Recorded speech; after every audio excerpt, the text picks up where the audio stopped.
प्यारे बच्चों, आज हम आपको कक्षा 12 हिंदी का महत्वपूर्ण प्रश्न हम आपको बताएंगे, जिसका नाम क्या होगा, पंचलाइट होगा। और पंचलाइट का कहानी कन्फर्म पूछता है। इसमें 2-3 कहानियां है, वो पूछता है। तो मैं आपको बता दूं, आप पढ़े होंगे तो पहला नंबर का क्वेश्चन हमने वीडियो में बताया कि पहला और दूसरा नंबर का जो क्वेश्चन रहता है ये गद्य रहता है, और ये कितने नंबर का रहता है, 5 नंबर का रहता है। अब 5 क्वेश्चन होता है और पांचों क्वेश्चन कितने कितने नंबर का होता है, 1-1 नंबर का होता है। इस प्रकार ये गद्य का पहला क्वेश्चन होता है। दूसरा जो क्वेश्चन रहता है ये पद्य रहता है। इसमें पद्य में हमने बताया था, इसमें भी 5 क्वेश्चन रहता है। पांचों कितने नंबर का, 1-1 नंबर का, टोटल 5 नंबर आपको मिलते हैं। तीसरा नंबर का हमने क्वेश्चन पहले ही बता रखा है, पिछला वीडियो आप देख सकते हैं, कोई दिक्कत नहीं हुआ आपको। तो हम कहे तीसरा नंबर के क्वेश्चन में था ये गद्य से था, और गद्य में मैं आपको बता दूं 5-7 लाइन दिया हुआ था, और इसके नीचे कितने क्वेश्चन थे, 5 क्वेश्चन थे। और पांचों क्वेश्चन से आपको कितना नंबर मिलता था, 10 नंबर मिलता था प्यारे बच्चों। और उम्मीद कर रहे हैं कि इसको तैयार भी कर लिए होंगे, कोई दिक्कत आपको नहीं होगा। तो हम बता दें, इसमें अथवा करके एक और था, जिसमें उसमें भी 5 क्वेश्चन थे। इस 5 क्वेश्चन को करेंगे तब भी 10 नंबर मिलेगा।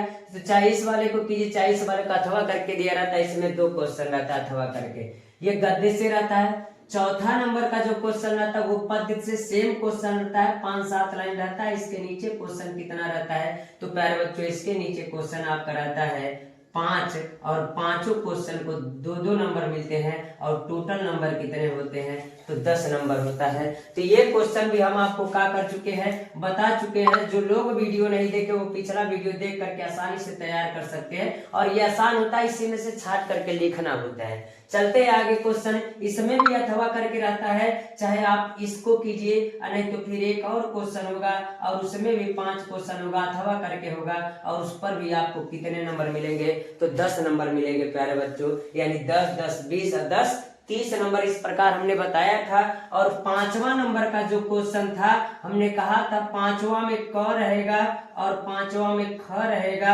आपका, इसमें जीवन परिचय रहेगा, और 3 जीवन परिचय आपका गद्य से रहेगा, और 3 ही जीवन परिचय आपका किससे रहेगा, पद्य से रहेगा प्यारे बच्चों। और इसमें से कोई आपको एक करना होगा, जिससे आपको इस तीनों में से कोई एक करेंगे तो 5 नंबर मिलेगा, और इस तीनों में से कोई एक करेंगे तो आपको कितना नंबर मिलेगा, 5 नंबर मिलेगा, और टोटल कितना हो जाएगा, 10 हो जाएगा। और हमने इसका वीडियो बना के आपको पिछले वीडियो में दिया था, और आप जो लोग नहीं देखे वो देख सकते हैं और आसानी से तैयार भी कर सकते हैं। अगला जो क्वेश्चन होगा आपका 6 नंबर का, इसमें 4 कहानियां दिया होगा अथवा अथवा करके। तो पंचलाइट भी दिया होगा, पंचलाइट भी दिया होगा, बहादुर भी दिया होगा, ध्रुव यात्रा भी दिया होगा, और लाठी भी दिया होगा। 4 अथवा करके रहता है, इसमें से कोई एक करना रहता है। यानी 6वां नंबर का क्वेश्चन हम क्या करेंगे आपको बताएंगे, यानी प्रश्न नंबर 4था नंबर है ये, तो हम कहेंगे 6वां नंबर का क्वेश्चन है ये पंचलाइट। और इसमें मैं आपको 3-4 कहानियां बताऊंगा जो आसान तरीके से आप समझ सकते हैं, और इतना इजी में आपको कहीं नहीं मिलेगा। और मैं बता दूं, पंचलाइट की कहानी जो है हम बता रहे हैं आपको, ये फणीश्वर नाथ रेणु द्वारा लिखी हुई एक कहानी है। किसके द्वारा है, फणीश्वर नाथ रेणु द्वारा। तो अगर हम कहे फणीश्वर नाथ रेणु द्वारा लिखित एक कहानी है, जिसमें एक ग्राम पंचायत का वर्णन किया गया होता है। मैं उससे पहले एक बात बता देता हूं आपको, इसमें एक व्यक्ति रहता है, और उस व्यक्ति का नाम जानते हैं क्या होता है, उस व्यक्ति का नाम गोधन होता है। क्या होता है, गोधन होता है। कहानी का थोड़ा सा ट्रेलर हम पहले दिखा दे रहे हैं। ये कौन है, तो हम कहेंगे प्यारे बच्चों ये गोधन है। कौन है, गोधन है। और एक और रहती है इसमें, जो बुजुर्ग रहती है, जिसका नाम क्या रहता है, गुलरी रहता है। क्या नाम रहता है, गुलरी रहता है। तो हम गुलरी को बना दे रहे हैं। ये गुलरी है तो ये महिला है, तो हम इसको क्या करते हैं, बाल वगैरह भी क्या कर देते हैं, बना देते हैं और नाक में भी लगा देते हैं। तो इसका नाम क्या है, तो इसका नाम गुलरी है। क्या नाम है, गुलरी है। और मैं आपको बता दूं इसका नाम गुलरी है, और इसी की एक बेटी रहती है जिसका नाम मुनरी रहता है। क्या नाम रहता है, मुनरी रहता है।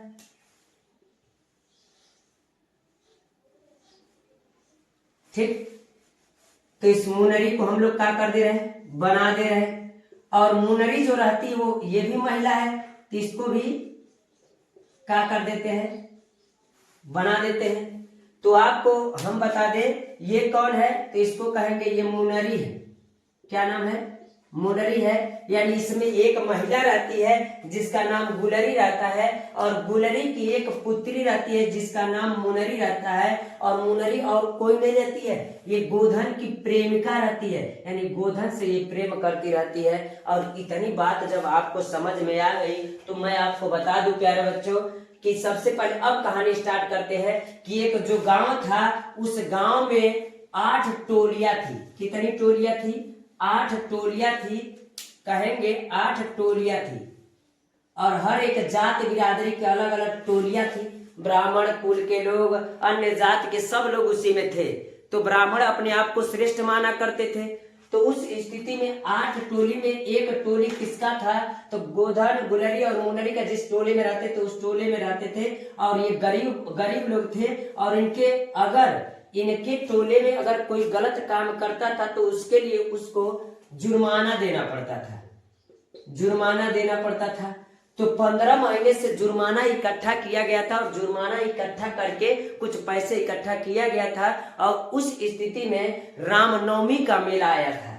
जब पैसा इकट्ठा हो गया था तो रामनवमी का मेला आया था, और रामनवमी के मेले में गए। और आपको बता दें इस एक टोली के अलावा अन्य टोलियों के पास एक लाइट हुआ करता था जिसे हम पंचलाइट कहा करते थे। क्या कहा करते थे, पंचलाइट कहा करते थे। और उस जमाने में लाइट इतना नहीं हुआ करता था, तो लोग ढेबरी जला करके, लालटेन जला करके और पंचलाइट जला करके रहा करते थे। तो बाकी लोग जो बड़े जात के लोग थे उनसे घृणा करते थे। तो इसका जो सरदार था, इसके टोली का एक सरदार जो था उसने कहा, इस टोली का जो सरदार था उसने कहा, क्या कहा जरा ध्यान से सुनिएगा। उसने कहा कि एक लाइट मिल रहा है मेले में, और उस लाइट को हम लोग खरीदेंगे और अपने टोले में उस लाइट को जलाएंगे। यानी उसका नाम क्या होगा, पेट्रोमैक्स होगा। उसका सही नाम क्या रहता है, पेट्रोमैक्स। पेट्रोमैक्स रहता है, जिससे हम क्या कहते हैं, पंचलाइट कर सकते हैं। ठीक है, पेट्रोमैक्स रहता है। अब हुआ क्या, रामनवमी के मेले में गए और कह सकते हैं कि पेट्रोमैक्स को खरीद लिया। खरीदने के बाद 10 रुपए बचा। 10 रुपए बचा तो सरदार ने कहा 10 रुपए से पूजा की सामग्री खरीद ली जाएगी, और शाम को पूजा उजा किया जाएगा। अब पूजा करने के बाद ही इस पेट्रोमैक्स को क्या किया जाएगा, जलाया जाएगा। और इस प्रकार गांव के सभी लोग मेले गए और सब पूजा पाठ का सामान खरीदा।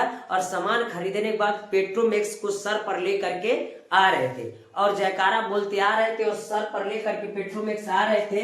तो रास्ते में जैसे एंट्री किए, गांव में प्रवेश किए, वैसे ही दूसरे टोली के ब्राह्मण कुल के लोग मिले और कहे कि देखो इस टोले को लोग लाइट ले जा रहे हैं, यानी लालटेन ले जा रहे हैं। तो लालटेन कहने के लिए उनके था, लेकिन वो जो बड़े जाति वाले लोग थे उनको चिढ़ाते थे कि इस टोले में भी पंचलाइट जलेगा, लालटेन कह के उसको चिढ़ाते थे। लेकिन फिर भी लोगों ने उसका केयर नहीं किया। सब लोग गए, अपने घर गए, और शाम को हम बता दें, शाम को एक जगह अपने टोले में एकत्रित हुए।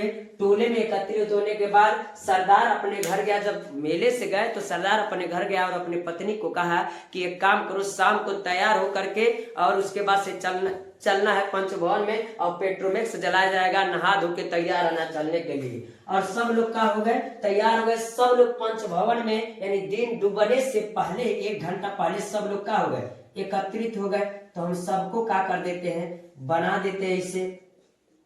सब लोगों ने कहा कि ठीक है, सभा जुट गई। सभा जुटने के बाद अन्य जो टोली थी उसमें यह हो गया कि पेट्रोमैक्स जलेगा। ठीक है, पेट्रोमैक्स जलेगा, तो सब लोग सभा बैठ गई। सभा बैठने के बाद इंतजार होने लगा कि कब जलाया जाएगा पेट्रोमैक्स को, उसके बाद से क्या किया जाएगा, तैयारी किया जाएगा, उसके बाद से कीर्तन पूजा पाठ होगा। लेकिन सबसे बड़ी समस्या ये आ गई कि आखिर पेट्रोमैक्स जलाना किसको आता है। पेट्रोमैक्स जलाना यानी पंचलाइट जो पेट्रोमैक्स था उसको जलाया कैसे जाएगा। तो मान लीजिए हमने एक दीप जला दिया ऐसे, इसी को नाम दे देते हैं, इसको थोड़ा सुंदर हम लोग बना देते हैं और इसी को नाम दे देते हैं हम लोग पेट्रोमैक्स, जो सिस्टम से जलेगा। कुछ सिस्टम होगा, इसमें जलेगा और इसमें सिस्टम रहेगा, ठीक है। अगर हम बना दिए तो ये हुआ कि पेट्रोमैक्स जलाए कैसे। और इस टोली में किसी को पंचलाइट यानी पेट्रोमैक्स जलाने आता नहीं था। तो ये समस्या हो गया कि कैसे कौन जलाएगा। सब लोग इंतजार कर रहे थे टोले में कि पेट्रोमैक्स कौन जलाएगा और कौन खुशियां मनाएगा। और बच्चे भी शाम के समय खूब कूद रहे थे, खूब खेल रहे थे कि आज तो लाइट जलेगा, हमारे टोले में भी उजाला हो जाएगा और सब लोग खुश थे। लेकिन समस्या यहाँ से आ गई कि पेट्रोमैक्स जलाएगा कौन, किसी को गांव में यानी उस टोले में जलाने के लिए आता नहीं था। यह बात दूसरे टोली में पहुंची कि उस टोली वाले को किसी को लाइट जलाने आता नहीं है। तो सब लोग खुश हो गए कि कौन जलाएगा, अब तो उनके वहां फिर से पेट्रोमैक्स जलेगा ही नहीं। तो लोगों ने कहा कि चलते हम जलाते हैं दूसरे लोग। तो इस टोली के जो लोग थे उन्होंने कहा कि पेट्रोमैक्स कोई और जलाएगा नहीं, भले हमारा आज पेट्रोमैक्स जलेगा लेकिन कोई ब्राह्मण कुल का अन्य टोली से आकर के जलाएगा नहीं, वरना जीवन भर कहेगा कि हम उसका पेट्रोमैक्स सबसे पहले तो हम ही जलाए थे। यह बात पूरा इस टोली में फैल गई। तब तक इसी में गुलरी काकी भी बैठी थी इसी में, और उसकी बेटी एक थी, जो ये गुलरी मान लीजिए इसको, समझ गए। ये जो गुलरी थी इसी में बैठी थी और इसी में इसी की बेटी एक मुनरी जो थी, यहाँ बनाया है जो, ये मुनरी भी बैठी थी। और जैसा कि पता है कि मुनरी गोधन से प्रेम करती थी और इसी के साथ एक कनेरी करके नाम था, इसकी सहेली बैठी थी, आप लोग देख लीजिएगा, कनेरी करके नाम था शायद, ठीक है। और कनेरी जो थी, कनेरी की कनेरी था ऐसा, और इसकी सहेली थी, किसकी, मुनरी की। तो हुआ कैसा, तो यह बात मुनरी को पता था कि किसी को लाइट जलाने आए चाहे न आए, लेकिन गोधन को यानी गोधना को लाइट जलाने आता, यह मुनरी को बात पता था। और वो धीरे से अपने सहेली से कही, लेकिन यह बात मुनरी के गले से निकल नहीं रहा था कि वो कैसे पंच भवन में यानी सभा में वह बोले, इस पंचायत में बोले कि इस गोधन को लाइट जलाने पेट्रोमैक्स जलाने आता है। लेकिन यह बात ये थी, अब सब लोग सोच रहे गोधन काहे नहीं आया। तो गोधन को पहले गांव से बाहर निकाल दिया गया था, क्योंकि जब गांव के गलियों में घुमा करता था, समाज में घुमा करता था, तो इस सनीमा वाला गाना गाया करता था, खुद सनीमा वाला गाना गाया करता था, जोर जोर से घुमा करता था। इसलिए गांव की इस टोली ने इस पर जुर्माना लगाया था, लेकिन यह जुर्माना नहीं दिया, इसीलिए इसको गांव से बाहर का कर दिया गया था, निकाल दिया गया था। इसीलिए गोधन गांव से बाहर रहा करता था। अब बात यहाँ से हुआ, धीरे से यह मुनरी अपनी सहेली से कही और इसकी सहेली धीरे से सरदार से कही, सरदार यह जो पंचलाइट है पेट्रोमैक्स है वह गोधन को जलाने आता है। तो किसी ने कहा कि गोधन को बुलाया जाए। सरदार ने अपने मंत्रियों को भेजा, कहा सरदार जो थे वहां के मालिक, उन्होंने कहा कि जाओ गोधन को बुला के ले आओ। अब गए, उनके लोग गए गोधन को बुलाने के लिए। अब गोधन का भाव बढ़ गया, जैसे कहे कि गोधन चलो पेट्रोमैक्स से जलाना है, तुमको जलाने आता है, यह बात पता चला है। तो गोधन कहा कि हम नहीं जाएंगे, हम जाएंगे अगर अभी कुछ गड़बड़ा जाएगा तो फिर कहेंगे यही गड़बड़ा गया, फिर जुर्माना भरने के लिए कहेंगे तुम कहाँ से जुर्माना भरेंगे। इसलिए गोधन जाने से इनकार कर दिया। बहुत कहने के बाद यह क्या किया, मान गया। बहुत कहने के बाद ये मान गया और जाता है कहाँ, पेट्रोमैक्स जलाने के लिए। जैसे पेट्रोमैक्स जलाने के लिए जाता है यानी पेट्रोमैक्स के पास पहुंचता है और सबके मन में फिर से खुशी आ जाता है कि अब तो गोधन आ गया है और पंचलाइट को क्या कर देगा, जला देगा, यानी पेट्रोमैक्स को क्या करेगा, जला देगा। इस बात को लेकर के खुशी सब में दौड़ गई, बच्चे फिर से खेलने लगे, कूदने लगे और हंसने लगे और सबके मन में खुशी आ गई। सब टोली वाले उसको क्या कर रहे थे, देख रहे थे। इसी स्थिति में गोधन आया और उसमें किरासन का तेल समझ रहे हैं, मिट्टी का तेल उसमें डाला और पंप किया और उसमें और कुछ कमी तो उन्होंने कहा कि जलाते हैं, और उसके बाद से वो जलाना शुरू किया और अंततः क्या हुआ, पंचलाइट यानी पेट्रोमैक्स का हो गया, जल गया। और जैसे जल गया तो इस टोली के सरदार ने कहा कि आज गोधन ने हमारी इज्जत को बचाया, इस टोली की इज्जत को बचाया है, और आज के बाद गोधन का 7 खून माफ किया जा रहा है, और आज के बाद गोधन इस टोली में इस गांव में ही रहेगा, इसको गांव से बहिष्कार नहीं किया जाएगा, और इसको पूरा इजाजत दिया जाता है खूब गाए सिनेमा वाला गाना और गांव में घूमे, कोई इसको दिक्कत नहीं है, कोई रोकने टोकने वाला अब नहीं है। बात समझ में आ रही होगी प्यारे बच्चों।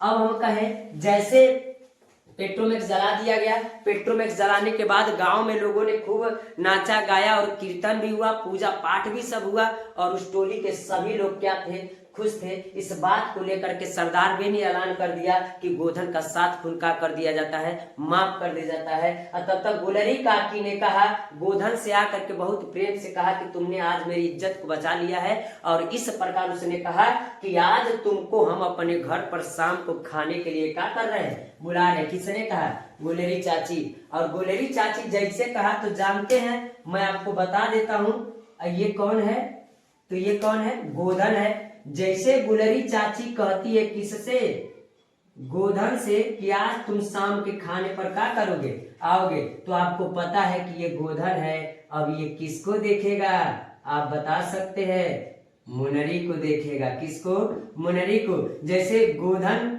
को गुलरी चाची कहती कि आज तुम शाम के खाना पर आओगे, तब तक ये कौन, मुनरी को गोधन देखता, और दोनों एक दूसरे को क्या करते हैं, देखते हैं। और जब दोनों एक दूसरे को देखते हैं तो कहते हैं कि आज शाम को, ये अपने मन में सोच लेते कि आज हम लोग क्या करेंगे, घर पर आएगा तो हम लोग बैठ के खाना खाएंगे। और शाम के खाने पर गोधन गुलरी चाची के घर यानी काकी के घर जाता है और खाना खाता है, और गांव के सभी लोग खुश हो जाते हैं। और इस प्रकार आपको पूरा कहानी खत्म हो जाती है, और सब लोग खुशी के मारे क्या करते हैं, कीर्तन गाते होते हैं। और सब लोग उस दिन ही बुलाया गया था जिस दिन रामनवमी के दिन, रामनवमी के दिन अच्छा खाना बनता है ना, तो बना उना करके बुलाई थी, और उस दिन सब लोगों ने कीर्तन उर्तन गाया, और उसके बाद से हम कह सकते अच्छे से मनाया गया। और इस प्रकार पंचलाइट की कहानी थी, और इसमें कोई आपको समस्या नहीं आना चाहिए। एक बार जो इस कहानी को पढ़ लेगा वो समझ में आ जाएगा कहानी।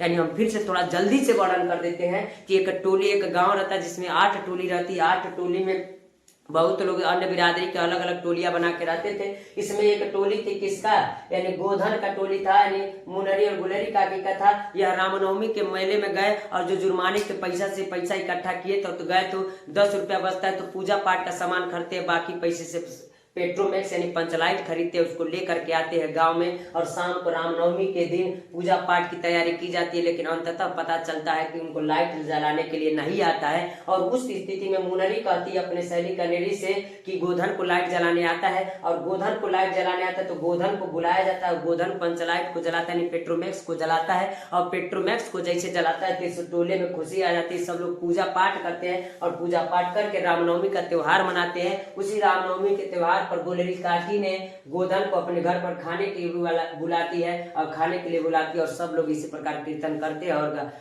कार्यक्रम करते हैं, और उस दिन का त्योहार क्या करते हैं, मनाते हैं। इस प्रकार प्यारे बच्चों पंचलाइट कहानी को आप अच्छे से समझ सकते हैं। इतना इजी आपको कोई नहीं बताएगा। ये आज के लिए इतना क्वेश्चन रहने देते हैं प्यारे बच्चे। धन्यवाद।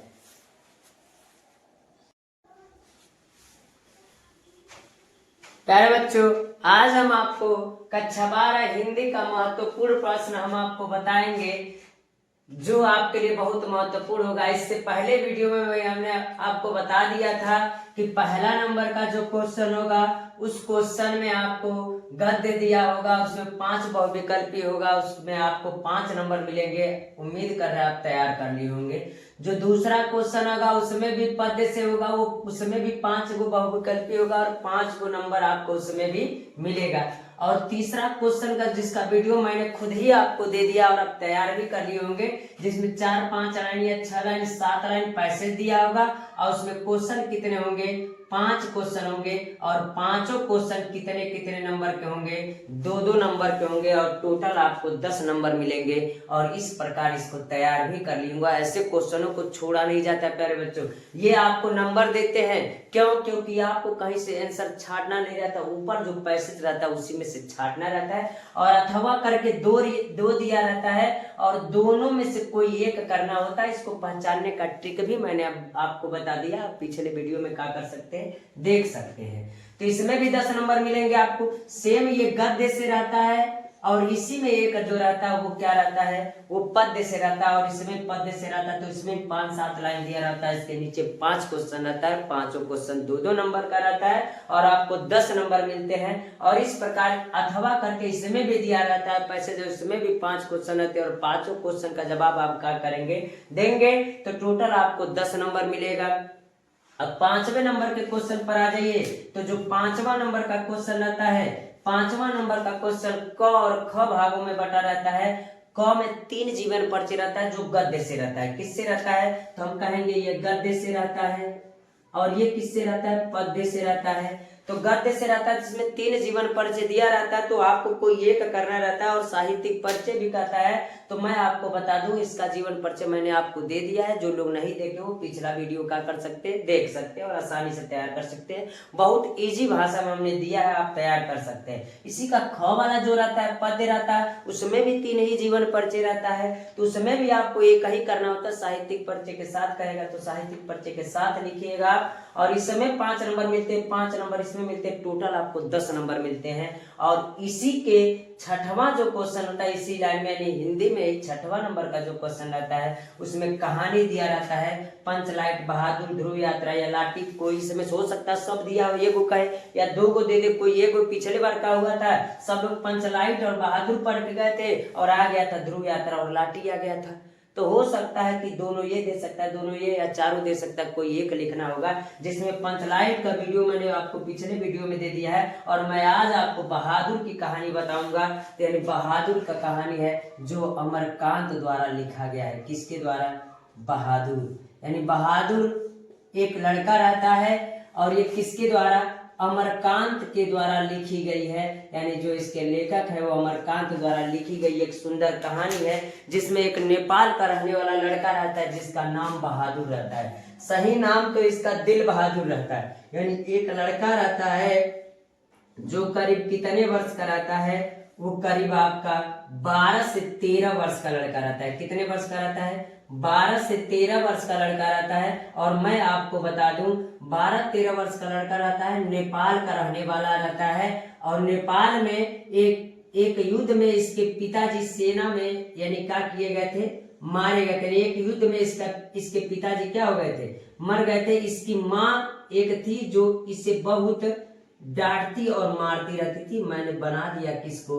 बहादुर को। किसको बनाया? बहादुर को। और मैं आपको बता दूं, ये बहादुर जो है ना, बहादुर जो है ये कितने वर्ष का रहता है? तो हम कहेंगे ये 12 या 13 वर्ष का लड़का रहता है, जो नेपाल के पहाड़ी क्षेत्रों पर रहने वाला लड़का रहता है। और ये थोड़ा सा बदमाश किस्म का था। मैं अभी आपको बता रहा हूँ ये कौन है? बहादुर है। चलिए आज ये कहानियों पर हम चलते हैं। तो बहादुर जो था उसका नाम पूरा दिल बहादुर था। अगर हम कहें पूरा नाम इसका था तो दिल बहादुर था। क्या नाम था? दिल बहादुर था। इसके पिताजी युद्ध में मारे गए थे, इसीलिए इसके साथ इसकी माँ रहा करती थी। और जब इसकी माँ रहा करती थी इसको बहुत डांटती और मारा करती थी, डांटती और मारा करती थी। इसलिए डांटती और मारा करती थी, इसलिए यह क्या करता था, अपने घर पर रहता था, खाता पीता था और खाने पीने के बाद ये चला जाता था पहाड़ियों पर और पेड़ों पर चढ़ करके। और पहाड़ी पर रहने वाला बच्चा था तो पेड़ों पर चढ़ता था और पेड़ों पर चढ़ करके पक्षियों का अंडों को तोड़ता था, फोड़ता था, अन्य काम करता था। बंदर की तरह इधर से उधर खेलता रहता था और घर के कामों को किया करता था। फिर भी यह बहुत डांट सुनता था। एक बार हुआ क्या, यह अपने भैंसों को चराने के लिए, गाय भैंसों को चराने के लिए जाया करता था। तो एक बार पहाड़ी क्षेत्रों पर गया था और किसी कारणवश इसने अपने भैंस को बहुत मारा था। और जिस भैंस को इसके माता पिता बहुत माना करते थे, और मारने के बाद इतना मार दिया भैंस को कि उसकी भैंस घर भाग आई और जब घर भाग करके आई तो उसकी माँ ने देखा तो कहा कि ये भैंस रोज चरती थी, आज क्यों भाग करके आ गई। और इसलिए हुआ क्या, अब उसके बाद से जैसे ये घर आती तो घर आता नहीं है, उसकी माँ देखती और इस स्थिति को जान जाती जरूर कुछ न कुछ दिल बहादुर किया होगा और भैंस को मारा होगा, इसीलिए भैंस वापस आ गई है और जा करके उसी क्षण में जाती है और बहादुर को बहुत मारती है और ये सोच सोच के मारती है कि भैंसों को कैसे वो मारा है और इसी प्रकार उसको क्या करती बहादुर को मारती है। और उस दिन बहादुर अपने घर पर नहीं आता है और पूरी रात वो जंगल में बिताता और वहीं सोता है। अचानक अगले दिन सुबह आता है और अपने घर पर चुपके से आता है और जाता है घर में एक सामान में टोकरी में किसी सामानों में पहले माँ वगैरह चावल में आटे में पैसा रख करती थी, उसी प्रकार वो रखी थी और उसमें से वो 2 रुपए लिया। कितने रुपए लिया, अमरकांत ने कहा कि वो 2 रुपए लिया और 2 रुपए लेने के बाद वहां से कुछ दूरी पर बस स्टेशन था और बस स्टेशन पर गया और बस स्टेशन पर जाने के बाद वो गोरखपुर की बस को क्या कर लिया, पकड़ लिया। गोरखपुर बस को पकड़ने के बाद वो पहुंच गया एक घर में और नौकर बन करके रहने का प्रयास किया। तो नौकर बन के रहने का प्रयास किया तो एक घर था जिसमें उसको नौकरी तो मिल गई और उस घर में अमरकांत ने लिखा और कहा कि उस घर में वो अपने ही घर का एक तरीके से वर्णन किया है और उन्होंने कहा उनकी जो पत्नी थी ना उसका नाम क्या था, तो उसका नाम था, आपको मैं बता दूं तो उसका नाम निर्मला था। क्या था, निर्मला था। और निर्मला जब कहीं जाती थी अपने बहन के वहां, अन्य लोगों के वहां या मोहल्ले में जाया करती थी तो देखा करती थी और लोग भी उससे कहा करते थे कि हमारे घर पर तो नौकर है। और जब जाती थी अपने मायके जाती थी तो वहां के लोगों को देखती थी और कहती थी कि हमारी बहनें या हमारी भाभियां एकदम ठाट बाट से बैठी रहती हैं और सब काम नौकर चाकर कर देते, तो हमारे पास भी अगर नौकर चाकर रहते तो कितना अच्छा रहता। ये कौन कहती है, निर्मला कहती है। और यही सब चीजें देख करके वापस वो आती है और अपने पति से वो क्या कहती है कि काश मेरे पास भी नौकर रहते। रोजाना वो शाम सुबह यही रोज कहती थी कि नौकर चाकर रहते तो हमको कितना आराम रहता। और जानते हैं औरतों का, औरत जब एक चीज को रट लगाती तो उसको फिर वो मनवा ही लेती हैं, आप अच्छे से जानते हैं। तो इस बात को जब वो कहती थी अपने पति से तो आखिरकार वो कहते कहते अपने पति को राजी कर ली। और राजी करने के बाद उसमें हुआ क्या, अचानक उसी कुछ दिन बाद यह दिल बहादुर वहां पर उपस्थित हुआ और उपस्थित हो करके और वहां पर कार्य करने लगा और नौकरी करने लगा तो नौकर के रूप में निर्मला के घर वो कार्य करने लगा था। कौन, 12 या 13 वर्ष का लड़का था जो काम करने लगा था। और यह आने के बाद ये सोच लिया कि मुझे बहुत निष्ठा पूर्वक काम करना है और ईमानदारी पूर्वक वास्तव में काम कर भी रहा था, कोई दिक्कत नहीं थी। और तब ये जब दिन में और जब ये आया दिल बहादुर इसके घर आया ना तो दिल बहादुर को उसने बहुत कुछ सिखाई, कहा कि देखो अच्छे से काम करना चाहिए, जो भी चीज जरूरत पड़ेगा तो तुम जाओगे लेकर के आओगे और मोहल्ले की किसी के बातों को नहीं सुनोगे। अगर कोई काम भी कहेगा तो धीरे से बहाना करके अपने घर पे चले आना और किसी की मदद मत करना, तुम अपने घर पर आराम से पड़ा रहना और कहीं जाना मत, तुम बाजार जाना, बाजार से आना और वापस आकर के घर ही पे रहना। ये कहा दिल बहादुर ठीक है मैं कहीं नहीं जाऊंगा। इस प्रकार बात को मान करके ये क्या होने लगा, नौकरी करने लगा। और मैं आपको बता दूं जब दिन में औरतें खाली रहती है ना तो औरतें खाली रहती हैं तो काम करती है, काम तो करती नहीं है, अब नौकर भी आ गया है। तो घर में मोहल्ले में जब जाती तो मोहल्ले की औरतें कहा करती थी कि मैं तो अपने नौकरों को नया नया कपड़ा देती हूँ, अन्य सब चीजें, और मेरा पूरा पैसा यानी पूरे पैसे का पूरा आय जो है पेमेंट जो है उसका आधा पैसा तो नौकरों को में खत्म हो जाता है। और ये जो है इसको मानती नहीं है दिल बहादुर को। इस बात को लेकर वो चिंतित नहीं थी, वह आई अचानक काम कर रहा और देखी ये काम भी कर रहा था अच्छे से। और जब सब लोग सो करके उठते थे तब तक सब दिल बहादुर काम कर दिया करता था। और इसकी इस गुण को देख करके, इस काम को देख करके बहुत निष्ठा और लगन से कार्य कर रहा था। इसलिए जो निर्मला थी ना, निर्मला थी तो निर्मला थी इसके दिल बहादुर नाम से दिल को हटा दिया और इसके काम को देख करके इसका नाम क्या कर दी, बहादुर कर दी थी। क्या कर दी थी, बहादुर किसने किया था? तो हम कहेंगे कि जो निर्मला थी वही उसका नाम क्या कर दी थी? बहादुर कर दी थी। और इस प्रकार वो निष्ठापूर्वक काम करता था, और जब रात में सब लोग सोने चले जाते थे तब तक ये दिल बहादुर यानी बहादुर जो लड़का था ये काम करता था, और सुबह सबसे पहले उठ जाया करता था। घर का पोछा करना, बर्तन धुलना, खाना बनाना, अन्य सब काम करता था। जब सब लोग सो करके उठते थे तो उस स्थिति में वो क्या करता था? सबको चाय भी बना करके देता था, यानी सब कार्य अच्छे से करता था, किसी को कोई दिक्कत नहीं था। और इससे ये पूछा भी करती थी निर्मला, क्या बहादुर तुमको अपनी माँ की याद नहीं आती है? तो ये कहता था कि नहीं, वो उसकी याद नहीं, तो वो मुझे बहुत मारा करती थी। लेकिन ये कहती है कि तुम्हारा कुछ पैसा तुम उनको देना जरूर, क्योंकि माँ बाप का कर्ज कोई चुकता नहीं कर पाता है, जीवन भर भी नहीं कर पाता, और हम और आप भी नहीं कर पाएंगे। इस बात को सब लोग ध्यान में रख लीजिए, माँ बाप का जो कर्ज होता है वो कोई चुकता नहीं कर पाता है। इसलिए निर्मला कहती कि मैं तुम्हारे कमाई का यानी तुम्हारे कमाई का कुछ पैसा मैं तुम्हारी माँ को कर दिया करूंगी, भिजवा दिया करूंगी, जिससे उनका जो भी खर्चा पानी वो क्या करेगा, चलेगा। इसलिए इसका पेमेंट वो रोक कर रहा करती थी कि जब दिल बहादुर यहाँ से जाएगा तो उसके हाथ में कुछ पैसा दे दूंगी, जिसको लेकर के वो क्या करेगा, जाएगा। इस प्रकार हुआ करता था। और इसका निर्मला का एक लड़का था जिसका नाम किशोर था। उस लड़के को भी बना देते हैं जो दुष्ट प्रकृति का था। कैसा था? दुष्ट प्रकृति का था। और दिल बहादुर इतना अच्छे से काम करता था, मैं बता दूं आपको, इतना अच्छे। इसको थोड़ा सा अजीब बना देते हैं, दुष्ट प्रकृति का था, थोड़ा सा अजीब बना देते हैं इसको, समझ रहे? बदमाश टाइप का, समझ रहे? इसको ऐसा बना दीजिए और इसका नाम लिख दीजिए किशोर। क्या? किशोर। तो किशोर लिख देते हैं, ठीक है।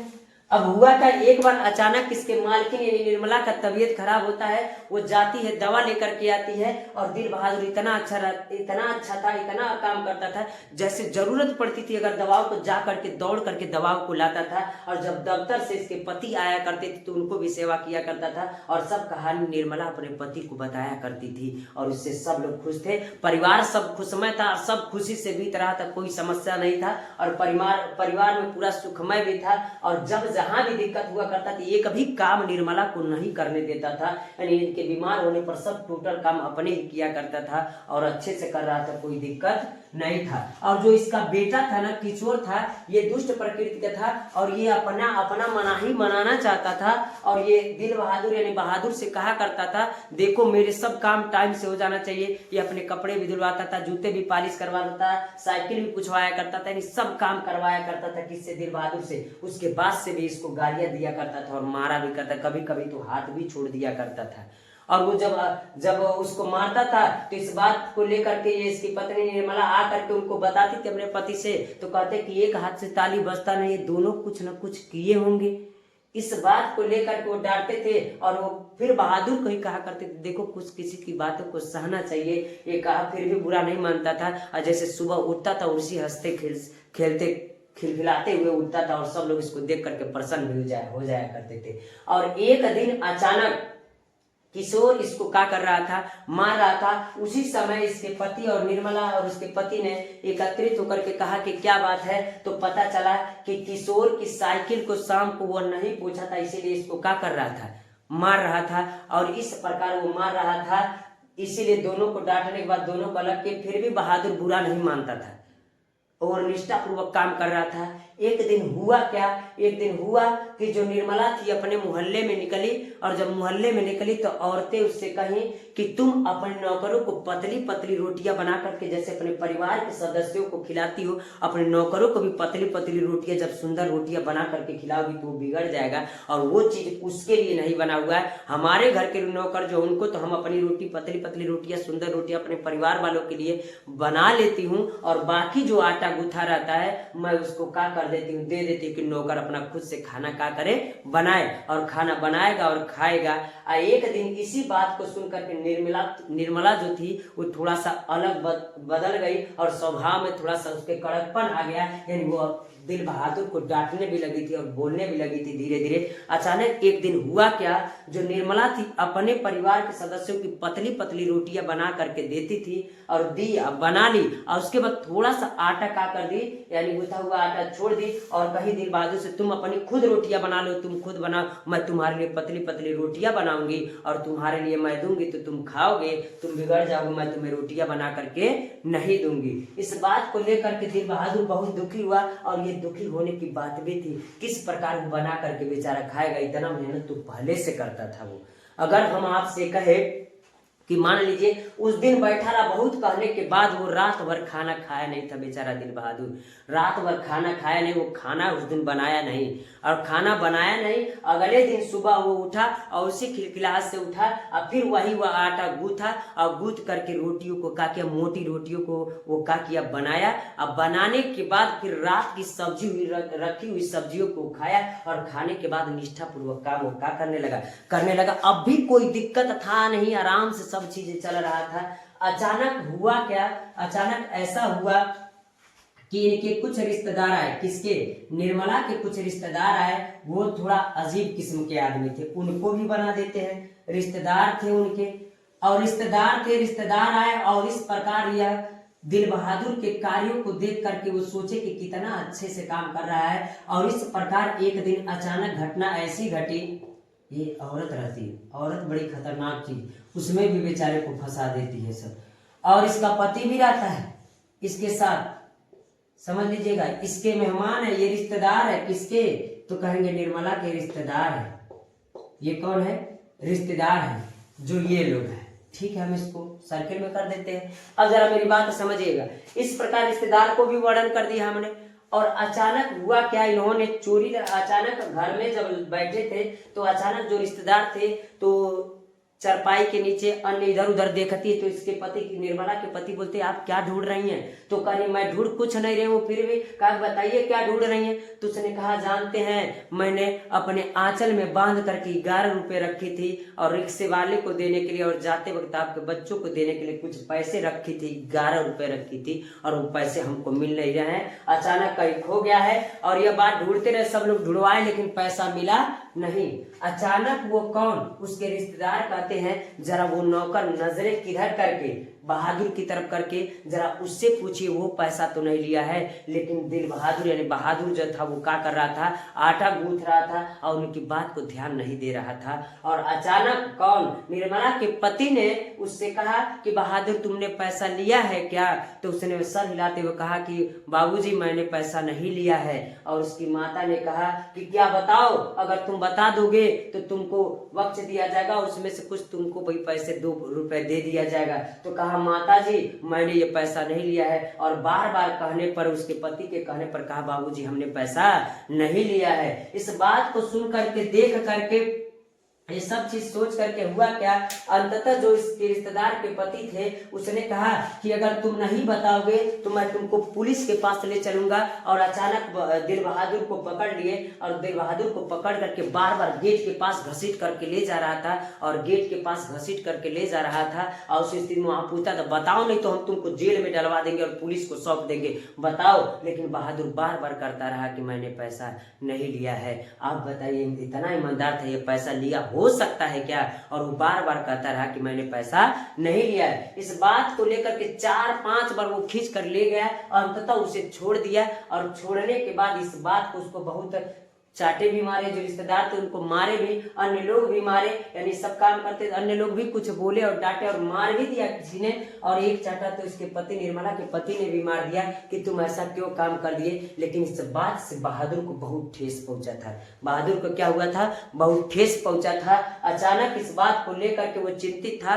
और अचानक क्या हुआ कि वो सुबह उठा और सुबह उठने के बाद ये बहादुर सब अपना घर का सामान, जितना कपड़े लत्ते, बेड वगैरह, जो भी बिस्तर वगैरह था, सब छोड़ करके वो अचानक इस शहर से क्या किया, चला गया। वो क्या किया, बहादुर इस शहर को छोड़ करके चला गया। और उसी अवस्था में जब दफ्तर से इस निर्मला के पति शाम को घर पर आते हैं ना, तो देखते कि निर्मला बहुत दुखी अवस्था में अपने घर में क्या हुई रहती है, खड़ी रहती है। और उसके साथ इसकी एक बच्ची भी रहती है, वो भी यानी एक लड़की भी रहती है, वो भी चुपचाप अपनी माँ के साथ करती रहती है, खड़ी हुई रहती है। यानी वो भी दुखी हुए करते थे। और उससे जैसे उसके पति आए, उन्हें पूछा क्या बात है, सब ऐसे क्यों काम पड़ा हुआ, क्या कोई कार्य करने वाला बहादुर नहीं है? कहा तो उसकी कहती है पत्नी, बहादुर सुबह से दिखाई नहीं दे रहा और छोड़ करके सारे काम को चला गया है। तो कहा क्या उसने बताया नहीं, क्या उसने कुछ कहा नहीं? कहा कुछ नहीं कहा। तो कहा कि तब बताओ कैसे? तो कहा कि उसने सबसे बड़ी बात तो यह है कि उसने कुछ अपना ले भी नहीं गया है,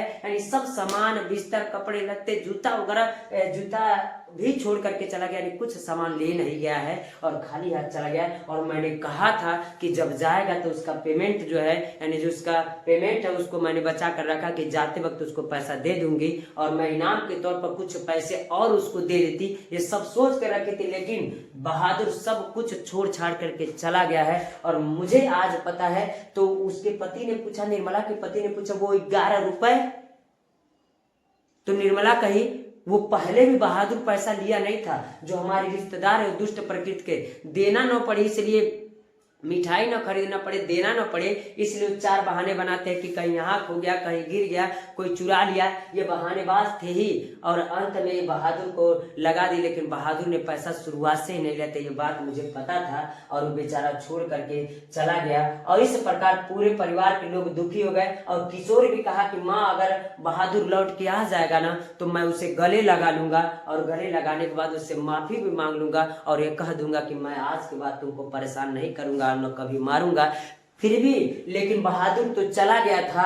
और बहादुर के जाने के बाद उसके पति ने पूरा शहर में उसको ढूंढा, लेकिन बहादुर मिला नहीं। और अंत में ये कहानी यहाँ पर क्या हो जाती है, खत्म हो जाती है। और बहादुर उस शहर को, उसके घर को, उसके परिवार को छोड़ करके चला गया होता। आप बताइएगा क्या बहादुर ने चोरी किया था, क्या नहीं चोरी किया था? और इस प्रकार ये पूरी कहानी क्या हो जाती है, खत्म होती है प्यारे बच्चों। तो उम्मीद कर रहे हैं प्यारे बच्चों, यह एकदम कन्फर्म है कि आपको ये 5 नंबर का आएगा, इसलिए इस कहानी को देख लीजिएगा। इस कहानी को पढ़ने के बाद आपको कोई समस्या नहीं होगा। थोड़ा सा जल्दी से सारांश मैं इसको बता देता हूँ आप लोग को कि कहेंगे वीर बहादुर एक नेपाल का पहाड़ी क्षेत्र पर रहने वाला 12 या 13 वर्ष का लड़का था। उसके पिताजी युद्ध में मारे गए थे और उसकी माँ जो थी ना, उसकी माँ जो थी उसको मारती पीटती थी। अचानक वो गाय भैंसों को चराने के लिए जाया करता, भैंस को बहुत मारा था, इसीलिए माँ ने भी उसको बहुत मारा। इसलिए वो रात भर जंगल में बिताया, अपने घर पर आया, सुबह पैसा माँ का लिया, चुराया और लेकर के शहर निकल गया। और शहर निकलने के बाद निर्मला के घर नौकरी करने लगा। नौकरी अच्छे से कर रहा था। अचानक उसके घर के किशोर जो था वो मारता भी था।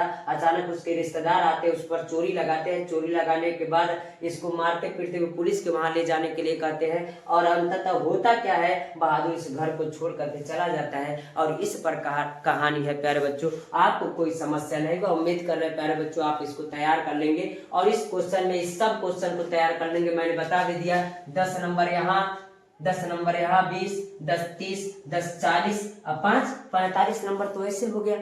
इस प्रकार आप तैयार कर लीजिएगा। इतना आज के लिए रहने देते प्यारे बच्चों, धन्यवाद। प्यारे बच्चों आप कैसे हैं? उम्मीद कर रहे हैं आप अच्छे होंगे और अच्छे से पढ़ाई भी कर रहे होंगे। तो इसलिए मैं आपको आज आपके लिए कक्षा 12 हिंदी का महत्वपूर्ण प्रश्न लेकर के आए हैं। इससे पहले मैंने आपको एक पार्ट 1 वाला वीडियो दिया है, जिसमें मैंने 5 क्वेश्चन को तैयार कराया है।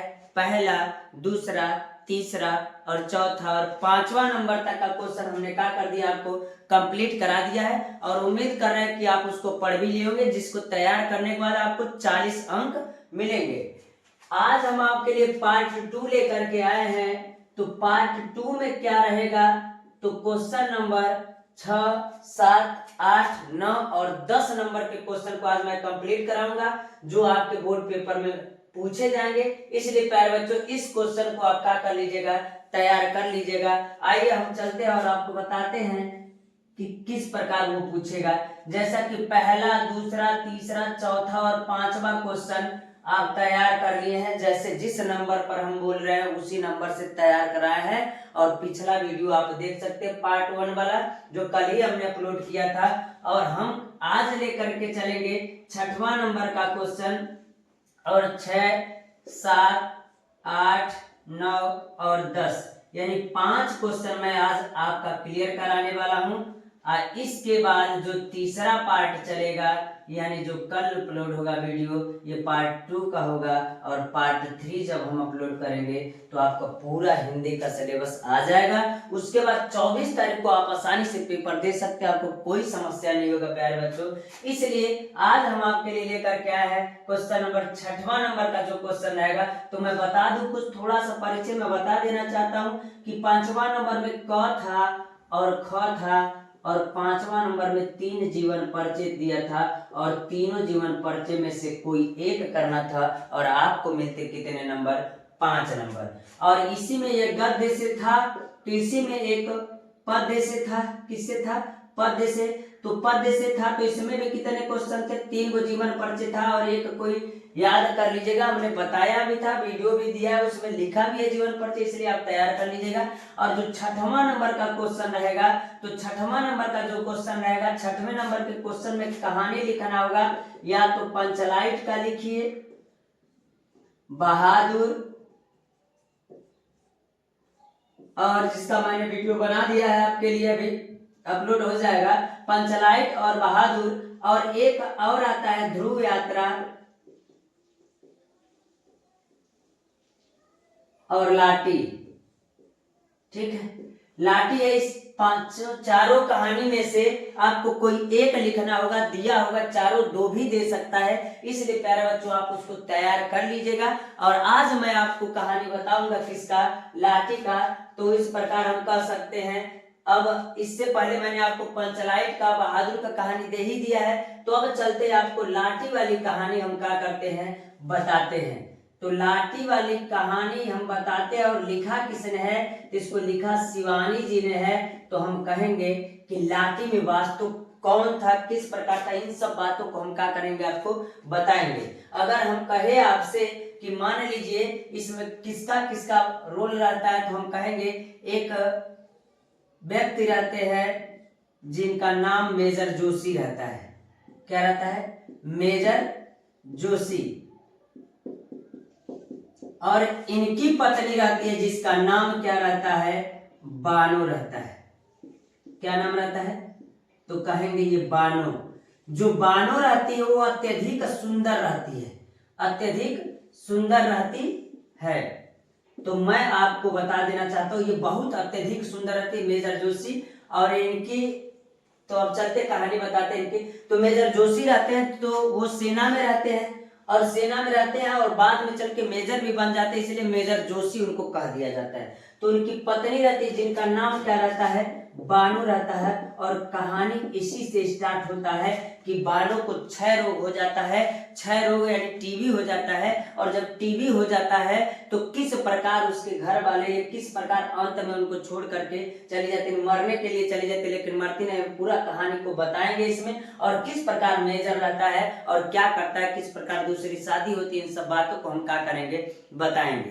तो ये प्यारे बच्चों हम चलते हैं, तो आपको बताते हैं कि जो मेजर जोशी थे ना, अपनी पत्नी बानो से बहुत प्रेम करते थे, और वास्तव में अत्यधिक सुंदर थी, रूपवती भी थी, इसलिए बहुत प्रेम से प्रेम करते थे। और मैं बता दूं, इनकी जो भी जरूरतें रहती थी वो मेजर जोशी क्या करते थे, पूरा करते थे।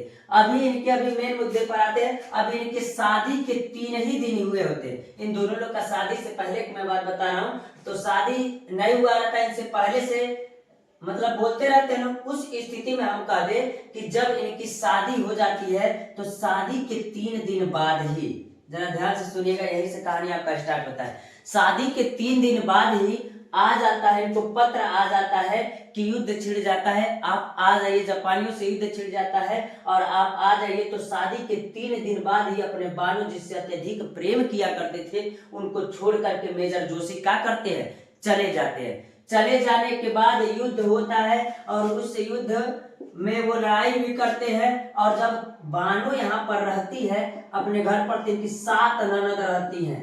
7 ननद रहती है। कौन, तो हम कहेंगे 7 ननद रहती है। तो 7 ननद जो रहती है, ये इनकी 7 ननदे, चाचा चाची, दादा दादी जो भी रहते हैं, सब लोग रहते हैं। इस प्रकार हम कह सकते हैं कि जब वो चले जाते तो घर पर रहते, तो इनके 7 ननद और उनके बच्चे, फिर दादा चाची चाची इतना काम करवाते हैं, खूब काम करते, सबका काम करती है और करते करते वो क्या करती है, बीमार पड़ जाती है। और बीमार पड़ जाती तो उसी समय एक पत्र आता है और इनकी ननद और जो उनके चाचा चाची दादा दादी रहते हैं वो ये कहते हैं कि मेजर जोशी जापानियों के द्वारा कैद कर लिया गया है और वह जीवन में कभी लौट करके वापस आएगा नहीं। किसको बात सुना दिया जाता है, बानो को। बानो की ये बात इनकी ननद और उनके घर वाले सुना देते हैं कि मेजर जोशी है जो है वो जापानियों के हाथ में, यानी युद्ध में जापानियों के हाथ लग गया है और वो लौट करके जीवन में कभी वापस नहीं आएंगे। और इस प्रकार बानो एकदम टूट जाती है। और सही बात भी है, अगर हम कह दे किसी शादीशुदा औरत की अगर सब कुछ होता तो उसकी पूरी दुनिया उसका पति ही होता है।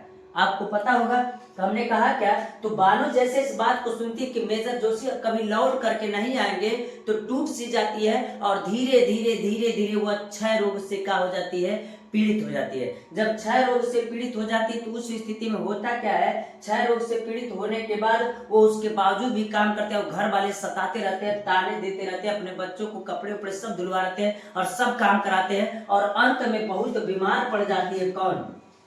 अंत में बहुत बीमार पड़ जाती है और बीमार पड़ने के कारण बानो को एक हॉस्पिटल में निकालने का मतलब आश्रय रहता है तो उसमें ले जाके क्या कर देते हैं, डाल देते हैं। और डालने के बाद वही दिन भर पड़ी रहती है। और आपको पता है टीबी के मरीज को लोग उसके पास जाते नहीं, चुपचाप वहीं पड़ी रहती थी। अब उसके बाद ये चली गई, बीमार भी हो गई, ये चली गई हॉस्पिटल में, कह दीजिए चली गई। और उसके बाद 2 साल बीत गए। कितने बीत गए? 2 साल बीत गए। बानो बहुत बीमार हो जाती है, क्षय रोग से पीड़ित हो जाती है, अब वो बहुत ज्यादा बीमार हो गई। 2 साल बाद उसके पति मेजर जोशी वापस आ जाते हैं। सब लोग आश्चर्यचकित हो जाते हैं, सब लोग आश्चर्यचकित हो जाते हैं कि मेजर जोशी क्या किए, आ गए। जब मेजर जोशी आ जाते हैं तो क्या होता है, जैसे वो घर पर आते हैं तो घर पर आने के बाद क्या करते हैं, तो प्यारे बच्चों जैसे 2 साल बाद वो वापस आते हैं, कौन? मेजर जोशी। तो मेजर जोशी सबसे पहले अपने घर पर आते हैं। तो घर पर आने के बाद अपने परिवार वालों से पूछते हैं कि मेरी बानो कहाँ है? कौन? मेरी बानो कहाँ है? और सब लोग बताते कि वो तो आश्रय में चली गई है, वो क्षय रोग से पीड़ित हो गई है, अब तुम उसको क्या करो, भूल जाओ। लेकिन आपको पता होगा मेजर जोशी कितना प्रेम बानो से किया करते थे। मेजर जोशी कितना प्रेम बानो से किया करते थे और उसे कभी छोड़ नहीं सकते थे। और शादी के 3 ही दिन बाद तो वो चले गए थे छोड़ करके अपनी बानो को। और जब वापस 2 साल बाद आए तो 2 साल बाद आने के बाद वो गए और जाने के बाद वहां परिवार से मिले। परिवार वाले कहे कि वो आश्रय में चले गए और तुरंत मेजर जोशी तुरंत किसके पास चले जाते हैं, तो एक मैं आश्रय बना देता हूँ। और आश्रय हॉस्पिटल रहता है एक तरीके से, तो आश्रय बना देता हूं। और जैसे जाते थे यहाँ पर रहती कौन है, बानो रहती है। कौन रहती है? बानो रहती है। और बानो को जैसे जाते तो बानो को देखते हैं और दोनों एक दूसरे को देख करके रोने लगते हैं।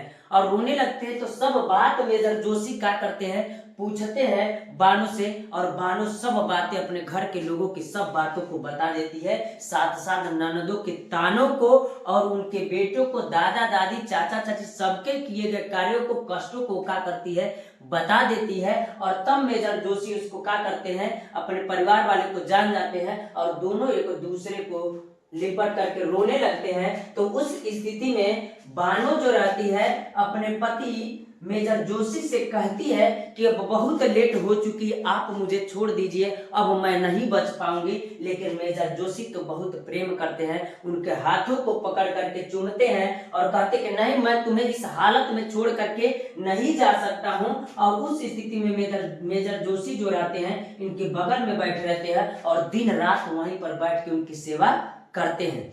अंत में होता क्या है, सेवा करते हैं और यहीं पर बैठे रहते, सेवा करते हैं और फिर दिन रात वहीं पर रहते जहां पर बानो रहा करती थी। और उसी हॉस्पिटल में कुर्सी लगा करके बैठे रहते, तो पूरी देखभाल दवा से लेकर के सब चीज बानो को क्या करते, देते और उसको छोड़ते नहीं है। और उस प्रेम को देख करके बानो भी बहुत आश्चर्यचकित होती है और वो भी रोती रहती है, मेजर जोशी को देख करके रोती रहती है। अचानक होता क्या है, उसी वार्डन में उसी कुर्सी पर जब मेजर जोशी बैठे रहते हैं तो जो हॉस्पिटल का एक कर्मचारी रहता है वो आके कहता है कि अगले दिन आप लोग इस रूम को छोड़ दीजिएगा, क्योंकि अब आप आपको बहुत ज्यादा दिन हो गए हैं और उसके बाद से इसको कल छोड़ करके चले जाएंगे। इस बात को सुन करके बानो सोचती है कि अभी तो हम बचेंगे नहीं और उसके बाद से इसको अगर हम ऐसे रहेंगे तो हमको छोड़ करके जाएंगे नहीं और ये भी परेशान रहेंगे और हम भी परेशान रहेंगे। इसलिए बानो उस रात को क्या करती है, जब आंख लग जाती है किसकी, मेजर जोशी की जब आंख लग जाती है तो आंख लगने के बाद वो धीरे से उठ करके वो क्या करती है, चली जाती है। किसको छोड़ करके, मेजर जोशी को छोड़ करके चली जाती है। और मेजर जोशी को जैसे छोड़ करके जाती है तो नदी में कूद कर अपनी जान देने का प्रयास करती है। कौन, बानो। और वो कूद जाती है और कूदने के बाद वो चली जाती है इनको छोड़ करके। और जैसे सुबह होता है और मेजर जोशी जब उठते हैं तो देखते कि बिस्तर पर बानो नहीं, यानी बेड पर बानो नहीं है, जो उसे छोड़ करके चली गई है, बहुत परेशान होकर के बहुत खोजते हैं और अंत में नदी के किनारे जब जाते तो बानो के कुछ कपड़े मिलते हैं। तो उस स्थिति में वो जान जाते हैं, मेजर जोशी जान जाते हैं कि अब बानो नहीं रही। इसलिए वो चुपचाप वापस घर चले जाते हैं। घर जाने के बाद हमेशा शोकाकुल में रहा करते थे, लेकिन उनके परिवार वाले कहे कि तुम इस स्थिति में कब तक ऐसे रहोगे, तुम दूसरी शादी कर लो और अपना जीवन यापन करो। तो कहता कि नहीं, मैं दूसरी शादी नहीं करूंगा, लेकिन परिवार वालों के कहने से वो दूसरी शादी कर लेता है। और दूसरी पत्नी का नाम जानते क्या रहता है, दूसरी पत्नी का नाम उनके प्रभा रहता है। क्या रहता है, प्रभा रहता है। तो प्रभा, उनके दूसरी पत्नी का नाम प्रभा रहता है। वो भी सुंदर रहती है, लेकिन उतना सुंदर नहीं रहती है जितना कि बानो थी। तो हम कहेंगे शादी होने के बाद जीवन इनका चल रहा था। 2-4 सालों में इनको पुत्र और पुत्री, इनसे भी संतानें उत्पन्न हुई। यानी प्रभा से इनको इनसे तो संतान उत्पन्न हुआ नहीं था, अब इनसे इनको संतान उत्पन्न हुई। जब संतान उत्पन्न हुई तो इनके शौक भी बहुत थे। तो ये कभी कभी जब हम कह सकते कि मेजर के पद पर थे ही, और जब जब इनकी पत्नी कहती थी कहीं घूमने जाने के लिए, और जब घूमने जाने के लिए कहा करती थी तो घूमने के लिए ले जाया करते थे और घुमाया करते थे बच्चों को और अपने परिवार को घुमाया करते थे। एक बार इनकी पत्नी जिद करती है कि चलते हम लोग नैनीताल घूमने के लिए चलते हैं, नैनीताल घूमने के लिए चलते। इस बात को सुनकर के मेजर जोशी भी तैयार हो जाते हैं और अपने परिवार वालों के साथ वो चले जाते हैं नैनीताल घूमने के लिए। जैसे नैनीताल घूमने के लिए जाते हैं तो एक होटल में जाते हैं और एक होटल में जाने के बाद वहां खाना वाना खाते रहते हैं। तब तक जानते हैं कि जो साधु महात्मा लोग रहते हैं ना, तो वो क्या करते हैं, एक जगह होटल पर बैठ करके कुछ खाते पीते रहते हैं। तो उसी समय वो जा करके दुकानदार से कुछ कहते हैं कि सामान लाइए, खाने वाला कुछ लाइए। तो खाने वाला लाते हैं। तब तक दुकानदार देखता है किसको, लाठी, और कहती कि लाठी आज भी आई हुई है। कौन कहता है, दुकानदार कहता है लाठी आज भी आई हुई है। और जैसे देखता है, कौन, जरा ध्यान से इस कहानी को सुनिएगा। मेजर जोशी जैसे देखता है तो मैं बता दूं वो लाठी कोई और नहीं रहती है, उसकी पत्नी बानो रहती है। जो बानो रहती है वो जब नदी में कूदी थी तो उस स्थिति में उसकी जुबान भी कट गई थी और वो उसका दिमागी हालत भी ठीक नहीं था और किसी को जान पहचान नहीं थी। पिछले दिनों को भूल चुकी थी। कौन, बानो भूल चुकी थी। और जैसे मेजर जोशी देखता ये तो बानो है और उतना ही सुंदर दिख रही थी। और ये प्रभा भी पूछती है कि ये मेजर जोशी कहती यही मेरी पत्नी है, यानी जो पहली पत्नी है बानो अभी भी जीवित है। दुकानदार कहता है कि इसकी जुबान चली गई, ये बोल नहीं पाती है। बस इसके साथ एक बड़े साधु जो रहते हैं वही कहते हैं कि लाठी की जुबान कट गई थी। अचानक हमने इसको तैरते हुए नदी में, हमारे जो साधु दुर्ग उनके जो मेन रहते हैं उनको कहते ऋषि मुनि, उन्होंने इनको नदी में तैरते हुए पाया था और इनका इलाज किया था। क्षय रोग से पीड़ित थी, लेकिन अब इलाज से ये क्या हो गई है, सही हो गई है। लेकिन इनकी जुबान कट गई और पिछली याददाश्त को भूल गई और किसी को जानती पहचानती नहीं है। इसको हम इसलिए लाठी है। और इस प्रकार देखते हैं किसको, बानो को देखते हैं। बानो अत्यधिक रूपवती दिखाई देती, लेकिन क्या प्रभा को छोड़ करके इसको अपना सकते हैं क्या, किसको, बानो की जुबान भी चली गई है और पहचान भी नहीं रही है। इसीलिए जैसे ये बात रहते तो दुकानदार कहता है ठीक है। तब तक साधु के झुंड में से मेन साधु कहता कि चलो चलते हैं अब यहाँ से। तो वहां से खाना वाना खा करके चलते हैं और उसी के पीछे उसी मंडली के पीछे बानो भी क्या करती है, चली जाती है और इस प्रकार इसकी समाप्ति हो जाती है, इस कहानी की भी क्या हो जाती है, समाप्ति हो जाती है। और मेजर और बालों वाली कहानी यानी लाठी भी क्या हो जाती है, समाप्त हो जाती है। तो मरती तो है, कूद मरने के लिए ही कूदती है लेकिन बच जाती है। और फिर मेजर जोशी से नैनीताल में वो दूसरी पत्नी से घूमने के लिए इनके साथ बच्चों के साथ गए रहते तो वहां पर मिलते हैं। तो इस प्रकार प्यारे बच्चों हम कह सकते हैं कि ये लाठी वाली कहानी हो गई। यानी हम आपको कितना कहानी बता दिए, पंचलाइट, बहादुर और लाठी कहानी हमने क्या कर दिया, बता दिया। और इसी में से कोई कहानी आपसे पूछेगा तो कई गो, लेकिन आप कोई एक ही लिखना होगा। तो पंचलाइट भी आसान तरीके से हम बता दिए हैं, बहादुर भी बता दिया और लाठी भी आपको हम बता दिए। इतना क्वेश्चन तैयार कर लीजिएगा तो आपका कितना नंबर तैयार हो जाएगा, 5 नंबर तैयार हो जाएगा।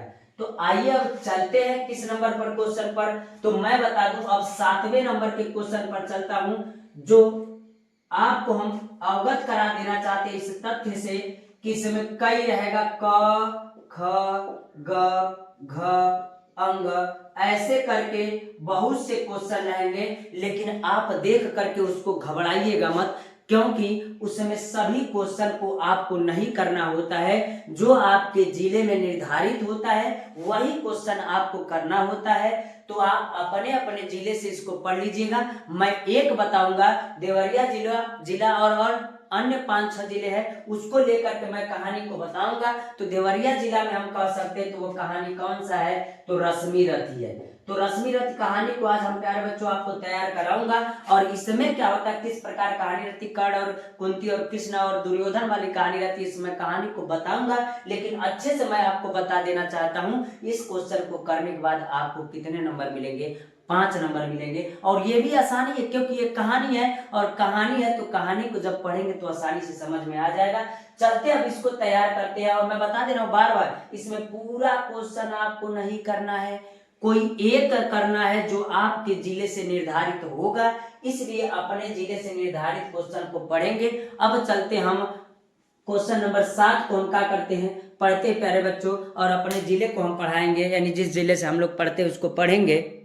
तो आइए प्यारे बच्चों, हम अपने जिले से संबंधित और अन्य जिलों से संबंधित मैं क्वेश्चन को क्या करता हूँ आपको बताता हूँ, जो रश्मि रथ है। तो प्यारे बच्चों हम बताते हैं ये किस किस जिले के लिए संबंधित है, मैं बता दूं। तो रश्मि रथ का जो कहानी है, ये रश्मि रथ का कहानी आपका कितने जिलों से, वाराणसी में, ये जो वाराणसी जिले के जो होंगे इसी को लिखेंगे, बुलंदशहर वाले जो रहेंगे इसी को लिखेंगे, मथुरा वाले जो रहेंगे इसी को लिखेंगे, और मुजफ्फरपुर वाले जो रहेंगे इसी को लिखेंगे, और फतेहपुर वाले भी इसी को लिखेंगे, उन्नाव वाले और देवरिया जिले वाले भी इसी क्वेश्चन को लिखेंगे। दिया आपको बहुत रहेगा लेकिन लिखना कौन होगा, यही वाला लिखना होगा, रश्मि रथ। तो आइए प्यारे बच्चों मैं बताता हूँ रश्मि रथ में क्या रहता है। तो रश्मि रथ अगर हम आपको बता दें तो इसमें एक कुंती रहती है, कुंती को हम लोग बना लेते हैं। और कुंती जब रहती है तो मैं आपको बता दूं कि कुंती जब कुंवारा अवस्था में थी, कुंवारा अवस्था में थी तो वह तपस्या किया करती थी भगवान का। और कहा जाता है कि तपस्या किया करती, आज के पहले के जमाने में आप भी देखे होंगे, लोग कहा करते हैं, कहानियों में सुना होंगे कि कहानियों में सुने होंगे आप लोग कि तपस्या कोई करता था और कहता था भगवान से खुश होकर के कि हमको कोई वरदान दे दीजिए, ऐसा हो सकता है कि नहीं। तो उसी प्रकार तपस्या करती। तो ये भी कुंवारा अवस्था में, यानी कुंवारा अवस्था में जब रहती तो वो सोचती है कि किस प्रकार लोग वरदान मांगते थे, भी तपस्या करते और भगवान से मांग लेती है वरदान। पता है क्या, वो कहती है हमें एक संतान दे दे।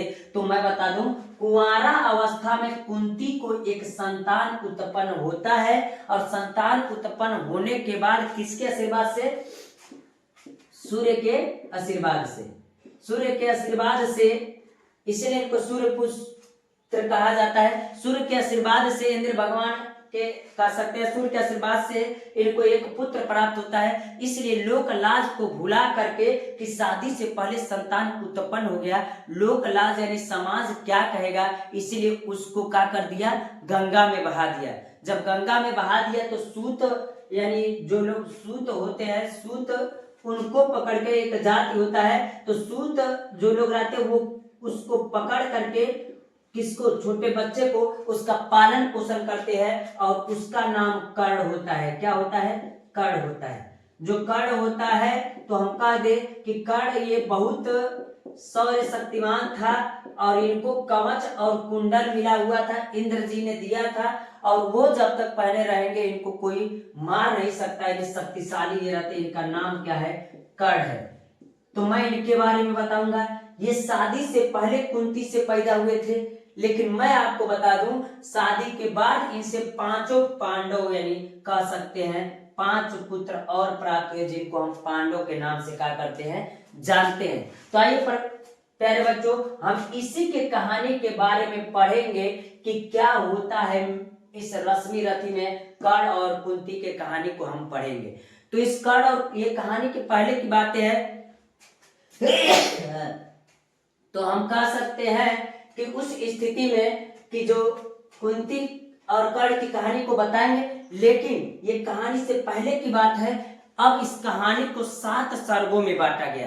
कितने सर्गों में बांटा गया? 7 सर्गों में बांटा गया। और 7 सर्गों में से आप में जब कोई क्वेश्चन पूछेगा तो जरूरी नहीं है कि आपसे वो पूछ दे प्रथम सर्ग भी पूछ सकता है, द्वितीय सर्ग भी पूछ सकता है, तृतीय सर्ग भी पूछ सकता है, चतुर्थ सर्ग भी पूछ सकता है, पंचम भी पूछ सकता है, छठवां भी सर्ग पूछ सकता है, सातवां भी सर्ग पूछ सकता है, कोई भी सर्ग पूछ सकता है। तो यह बात आपको कैसे पता चलेगा कि प्रथम में कौन है, द्वितीय सर्ग में किसके बारे में वर्णन करेंगे, तृतीय सर्ग में किसके बारे में वर्णन करेंगे? तो मैं आज आपको इस चीज को क्लियर कराऊंगा। ये कितने सर्गों में बटा हुआ है? 7 सर्गों में बटा हुआ है। और 7 सर्गों को मैं आसानी से आपको ट्रिक की सहायता से मैं याद करा दूंगा। आपको कोई समस्या नहीं होगा कौन से सर्ग में क्या है, यानी किसके बारे में वर्णन करना है। तो चलते हैं, हम कहेंगे क आ क्रीममा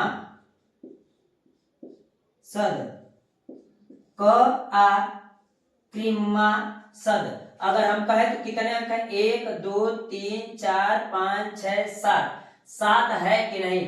तो अगर हम कहेंगे आपसे कि सातों क आ क्रीममा सद, तो हम आपको बताते हैं कि जो ये पहला है, तो पहला जानते हैं क्या है? ये पहला जो होगा ये प्रथम सर्ग मानिए। अभी बता रहे हैं कि प्रथम सर्ग किसके बारे में वर्णन करेगा। ये जो दूसरा है वो दूसरा सर्ग है। ये क्या है? तीसरा अंक तीसरा सर्ग है। ये चौथा है। और ये क्या है? तो हम कहेंगे ये 5वां है। और ये क्या है? 6वां है।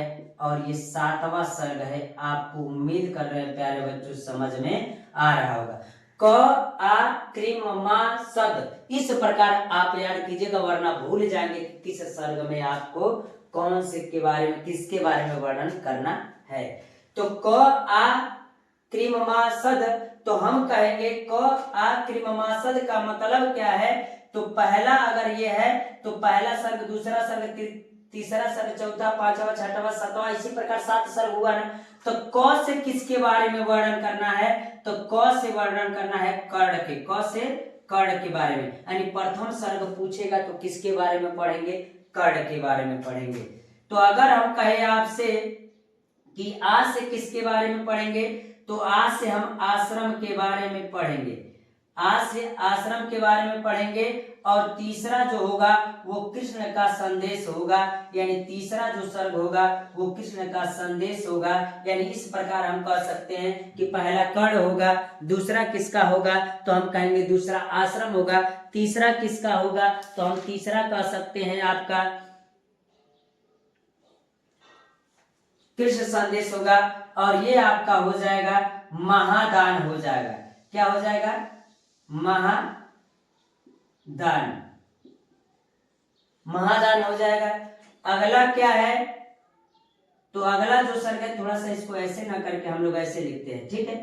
जो 5वां सर्ग है माता की विनती, माता कुंती के बारे में। माता कुंती, अरे माँ एक ही रहती कुंती, तो माता कुंती के बारे में वर्णन करता है। और ये जो रहता है ये शक्ति प्रदर्शन रहता है, यानी हम कह सकते हैं जो आपका 6वां होता है वो शक्ति परिदर्शन होता है। तो हम इसको कहेंगे शक्ति परीक्षण। शक्ति परीक्षण कह सकते हैं। इसको थोड़ा सुंदर सा लिख देते हैं। स से शक्ति परीक्षण।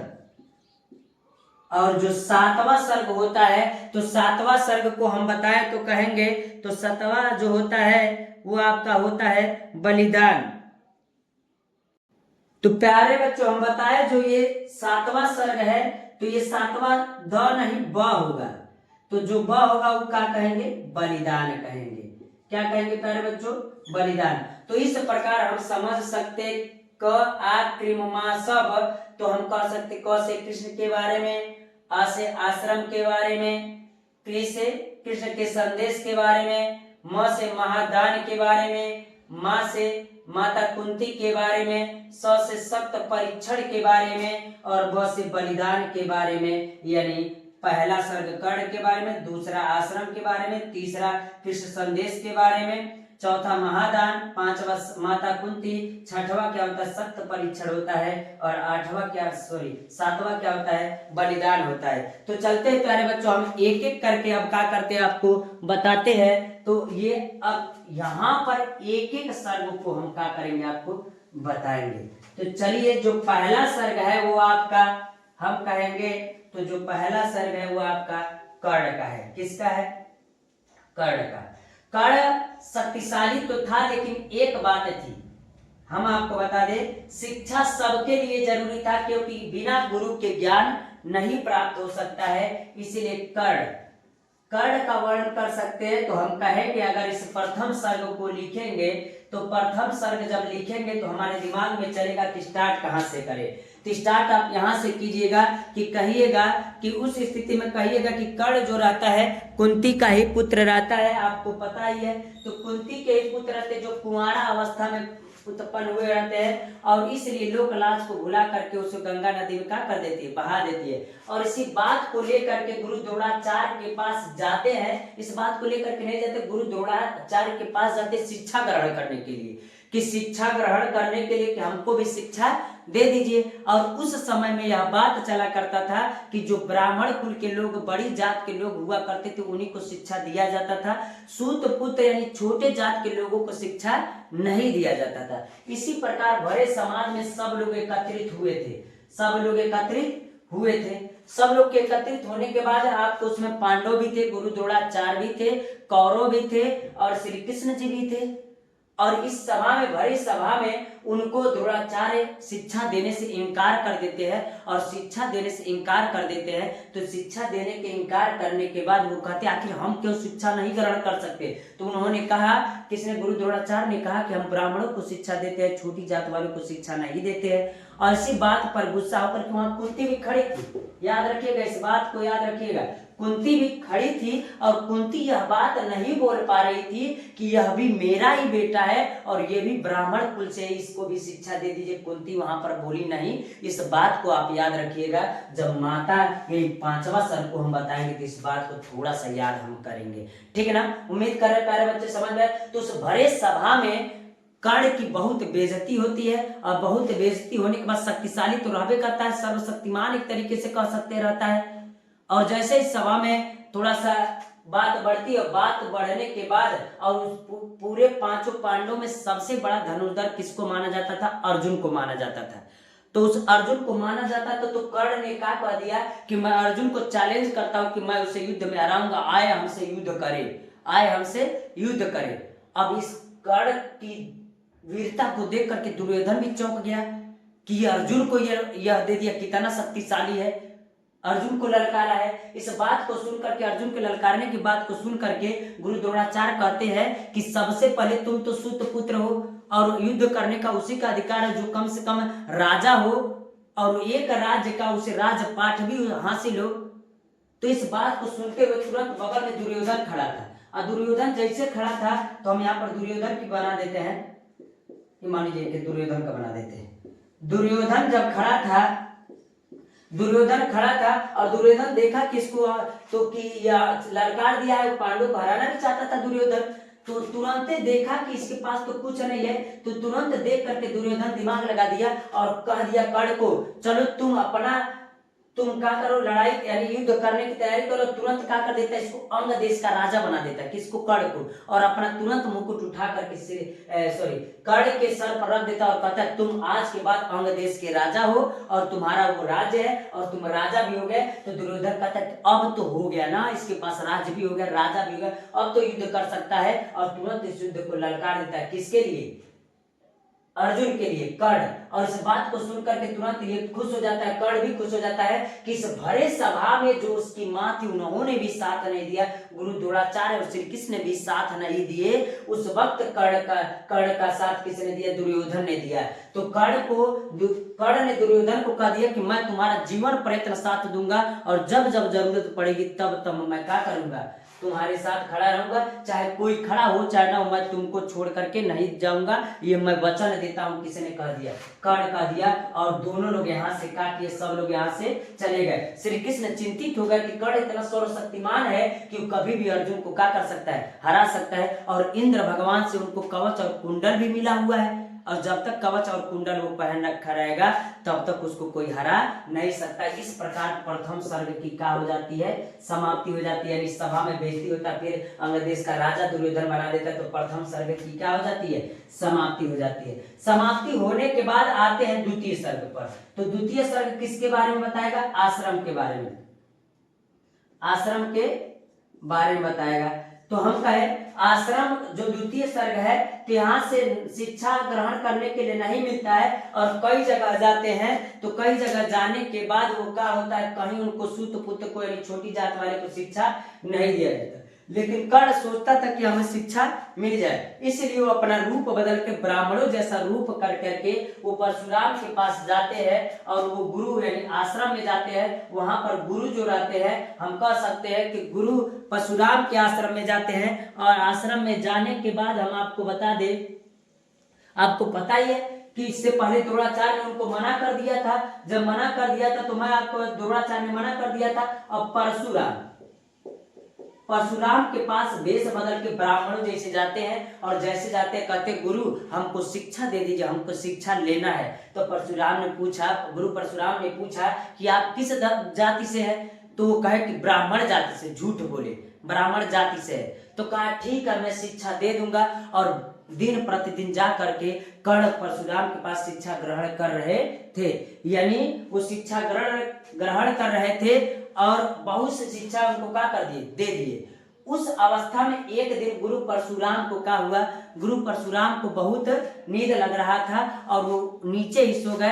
तो किसने, कर्ण ने कहा गुरु आप मेरे पैर पर यानी मेरे जंघे पर सर रख करके सो जाइए, आपको कोई दिक्कत नहीं होगा। और गुरु परशुराम उनके पैर पर सर रख करके क्या करते हैं, सो जाते हैं। और जैसे सोते हैं तो कुछ देर बाद कर्ण के पैर के नीचे एक कीड़ा आता है, और कीड़ा उनके जंघे को काटता है और काटता रहता है, लेकिन कर्ण हिलता नहीं है कि गुरु निद्रा से क्या हो जाएंगे, जग जाएंगे, और उनका निद्रा क्या हो जाएगा, भंग हो जाएगा, और कीड़े को काटने देता रहता है। और इसी प्रकार जब कीड़ा काटता रहता है तो कर्ण के शरीर से यानी पैर से खून निकलने लगता है, और जैसे खून धीरे धीरे बह करके जैसे गुरु परशुराम के शरीर के पास जाता है, तो जैसे भीगा सा महसूस होता है, तो परशुराम उठ जाते हैं, और परशुराम उठते तो देखते कि उसके पैर से कोई कीड़ा काट रखा है और जिससे खून बह रहा है, और तुरंत परशुराम गुस्सा हो जाते हैं और कहते हैं तुम वास्तव में ब्राह्मण कुल के नहीं हो सकते हो, ब्राह्मण कुल के नहीं हो सकते, क्योंकि ब्राह्मण इतना कष्ट नहीं झेल सकता है, तुम पक्का ही छोटी जात के हो। तब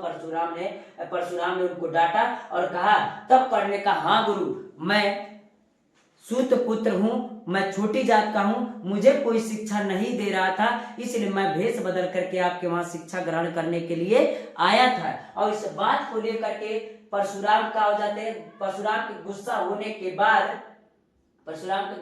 बाद तुरंत उनको क्या कर देते, श्राप देते हैं कि जाओ मैं तुमको श्राप देता हूं, तुमने झूठ बोला है तो मैं तुमको श्राप देता हूं, जितनी में मैं विद्या सिखाया हूं मेन वक्त पर जाकर के सबका हो जाएगा, भूल जाएगा, ये मैं क्या करता हूं, तुमको श्राप देता हूं। इस बात को श्राप लेकर के वहां से कौन चले जाते हैं, तो कर्ण भी चले जाते हैं। और कर्ण के जाने के बाद यहाँ पर आपका तीसरा सर्ग आ जाता है। तीसरा सर्ग जो होता है वो कर्ण कृष्ण का संदेश होता है। क्या होता है, कृष्ण का संदेश होता है। तो कृष्ण के संदेश को हम लोग पढ़ते हैं कि तृतीय सर्ग क्या कहता है। तो आइए प्यारे बच्चों, अब श्री कृष्ण के बारे में तृतीय सर्ग के बारे में हम क्या करेंगे, पढ़ेंगे। तो इस प्रकार तीसरे सर्ग में कृष्ण संदेश का वर्णन किया गया है, और जो कृष्ण संदेश का वर्णन किया गया है तो इसमें यह बताया गया है कृष्ण संदेश। तो हम कह सकते हैं कि जो कृष्ण जी थे वो कृष्ण जी पांडवों का संदेश लेकर, यानी पांडवों के दूत बन करके कौरवों के पास जाते हैं, और कौरवों के पास जाते हैं और उससे क्या कहते हैं, गुणगान, यानी कहते हैं कि आप पांडवों के कुछ गांव भी क्या कर दीजिए, दे दीजिए। लेकिन दुर्योधन उससे देने से इनकार कर देता है, और दुर्योधन इनकार करने के बावजूद श्री कृष्ण को बंदी बना लेता है, और श्री कृष्ण को बंदी बनाने के बाद उनको भी बंदी बना लेता है, और तब श्री कृष्ण बड़ा सा रूप धारण करते हैं, और सर्वत्र कह सकते हैं तो तबाही मच जाती है श्री कृष्ण के रूप धारण करने के बाद, और गुस्सा होकर के वहां से चले जाते हैं, और तुरंत अपने साथ कर्ण को भी लेकर के आते हैं। जब कर्ण को लेकर के आते हैं तो कर्ण को समझाते हैं कि देखो कर्ण, दुर्योधन अगर कूद रहा है तो तुम्हारे बल पर कूद रहा है, तुम अगर उसका साथ दे रहे हो तभी वो क्या कर रहा है, कूद रहा है दुर्योधन, और इसीलिए वो क्या कर रहा है, पांडव से तुमको चढ़ा रहा है कि युद्ध करो, और उस समय वो क्या करेगा, फायदा उठाएगा। इस प्रकार कृष्ण संदेश लेकर के जाते हैं और संदेश को मानता नहीं, इस प्रकार कृष्ण वापस चले आते हैं और समझाते हैं, कर्ण को भी समझाते हैं, और इस सर्ग की समाप्ति हो जाती है। अगला जो है चौथा सर्ग जो है, तो चौथा सर्ग जो है वो क्या है आपका, तो ये महादान है। तो महादान क्या है प्यारे बच्चों, तो महादान में आइए हम आप पढ़ते हैं महादान में क्या है। जो चौथा सर्ग है वो महादान है। तो महादान में यह बताया गया है कि कर्ण की दानवीरता का वर्णन किया गया है। जो कवच और कुंडल कर्ण को मिला था, तो इंद्र जो थे अपने पुत्र अपने पुत्र अर्जुन की रक्षा के लिए वो अर्जुन के रक्षा के लिए कर्ण के पास जाते हैं, और कर्ण से कवच और कुंडल को क्या कर लेते हैं, मांग लेते हैं, और कवच और कुंडल जब तक कर्ण के पास रहेगा उसको कोई हरा नहीं सकता, ये सब लोग क्या करते थे, जानते थे। इस बात को लेकर के जब गए कौन, इंद्र जी गए तो उससे मांग लिया, और कर्ण इतना दानी था, दानवीरता इसीलिए कहा जाता है, वो बिना अपने प्राणों का परवाह किए तुरंत अपना कवच और कुंडल उठा करके किसको दे देते हैं, इंद्र जी को, इंद्र भगवान को दे देते हैं, इंद्र जी को दे देते हैं। और उस स्थिति में उनको पता रहता है कि छल कपट कर रहे हैं और ये कहीं ना कहीं हमारे साथ गलत हो रहा है, लेकिन इस बात को न सोचते हुए कर्ण ने महादानता को दिखाया और अपने दानवीरता को दिखाया, और दान में क्या कर दिया, दे दिया। और इस प्रकार इंद्र उनके कवच और कुंडल को लेकर के चले जाते हो वापस, और इस संदेश में इस सर्ग की क्या हो जाती है, समाप्ति हो जाती है। कह दे तो महादान, तो महादान में यही है कि इंद्र भगवान जाते हैं कवच और कुंडल मांगने के लिए, तो वो भी दे देते हैं, अपने दानवीरता का परिचय दिखाते हैं, और जैसे वो देते हैं ना तो ग्लानि से इंद्र भगवान का सर क्या हो जाता है, झुक जाता है। ये कई बार कहने पर तो कर्ण ने अपना कवच और कुंडल निकाल कर किसको दे दिया था, तो किसको दे दिया था, इंद्र को दे दिया था। और उस पांडव को बचाने के लिए, अर्जुन को बचाने के लिए कौन कार्य करता है, इंद्र जी कार्य करते हैं। इस प्रकार इस सर्ग की समाप्ति हो जाती है। आइए पांचवा सर्ग के बारे में आते हैं, पांचवें सर्ग के बारे में आते हैं, जरा ध्यान से सुनिएगा। पांचवा सर्ग जो है आपका वो क्या है, माता कुंती। तो पांचवा सर्ग जो है वो आपका है माता कुंती, माता कुंती। तो माता जो कुंती थी तो वो किस प्रकार था, तो हम कुंती को बताते हैं। तो कुंती में होता क्या है, तो कुंती जो रहती माता कुंती, तो पंचम सर्ग में मां कुंती अपने पुत्र कर्ण के पास जाती है, और कर्ण के पास जाती है तो उस वक्त कर्ण से कहती है कि बेटा कर्ण, तुम भी मेरे ही पुत्र हो, लेकिन कुंवारा अवस्था में हमसे पैदा हुए थे, यानी सूर्य के आशीर्वाद से प्राप्त हुए थे, इसलिए मैं लोक लाज को भुलाकर तुम्हें गंगा नदी में बहा दिया था, और मेरे पांचों पांडव भी मेरे ही पुत्र है। तो कर्ण तुरंत गुस्सा हो गया, थोड़ा सा गुस्सा हुआ और कहा, माँ मैं मानता हूं कि आप मेरी माँ हो, क्या उस दिन पहले दिन जब मैं शिक्षा ग्रहण करने के लिए गुरु द्रोणाचार्य के पास गया था, तो उस वक्त भरे समाज में हमारी बेइज्जती की जा रही थी, तो आप वहां नहीं बोल सकती थी कि ये सूत पुत्र नहीं, ये मेरा ही बेटा, इसको भी शिक्षा दीजिए। अगर उस दिन आप बोल दी होती तो तो शिक्षा ग्रहण मुझे भी हो गया था और इतना द्रोह नहीं होता।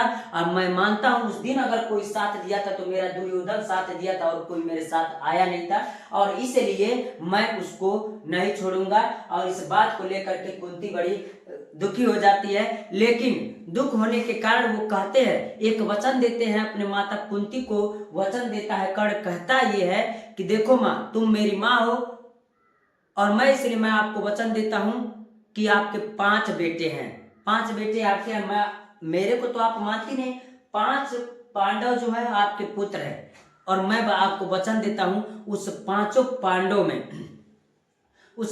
पांडवों में मैं सिर्फ अर्जुन को मारूंगा, बाकी 4 किसी को मैं हाथ नहीं लगाऊंगा, यानी मैं किसी को हाथ लगाऊंगा नहीं, ये वचन देता हूं। अगर मान लीजिए उस युद्ध में अगर मैं मारा गया तब भी आपके 5 पुत्र जीवित रहेंगे। अगर अर्जुन मारा गया तो अर्जुन को अगर निकाल देंगे तो 4 लोग वो और 1 मैं, तब भी आपके 5 पुत्र रहेंगे।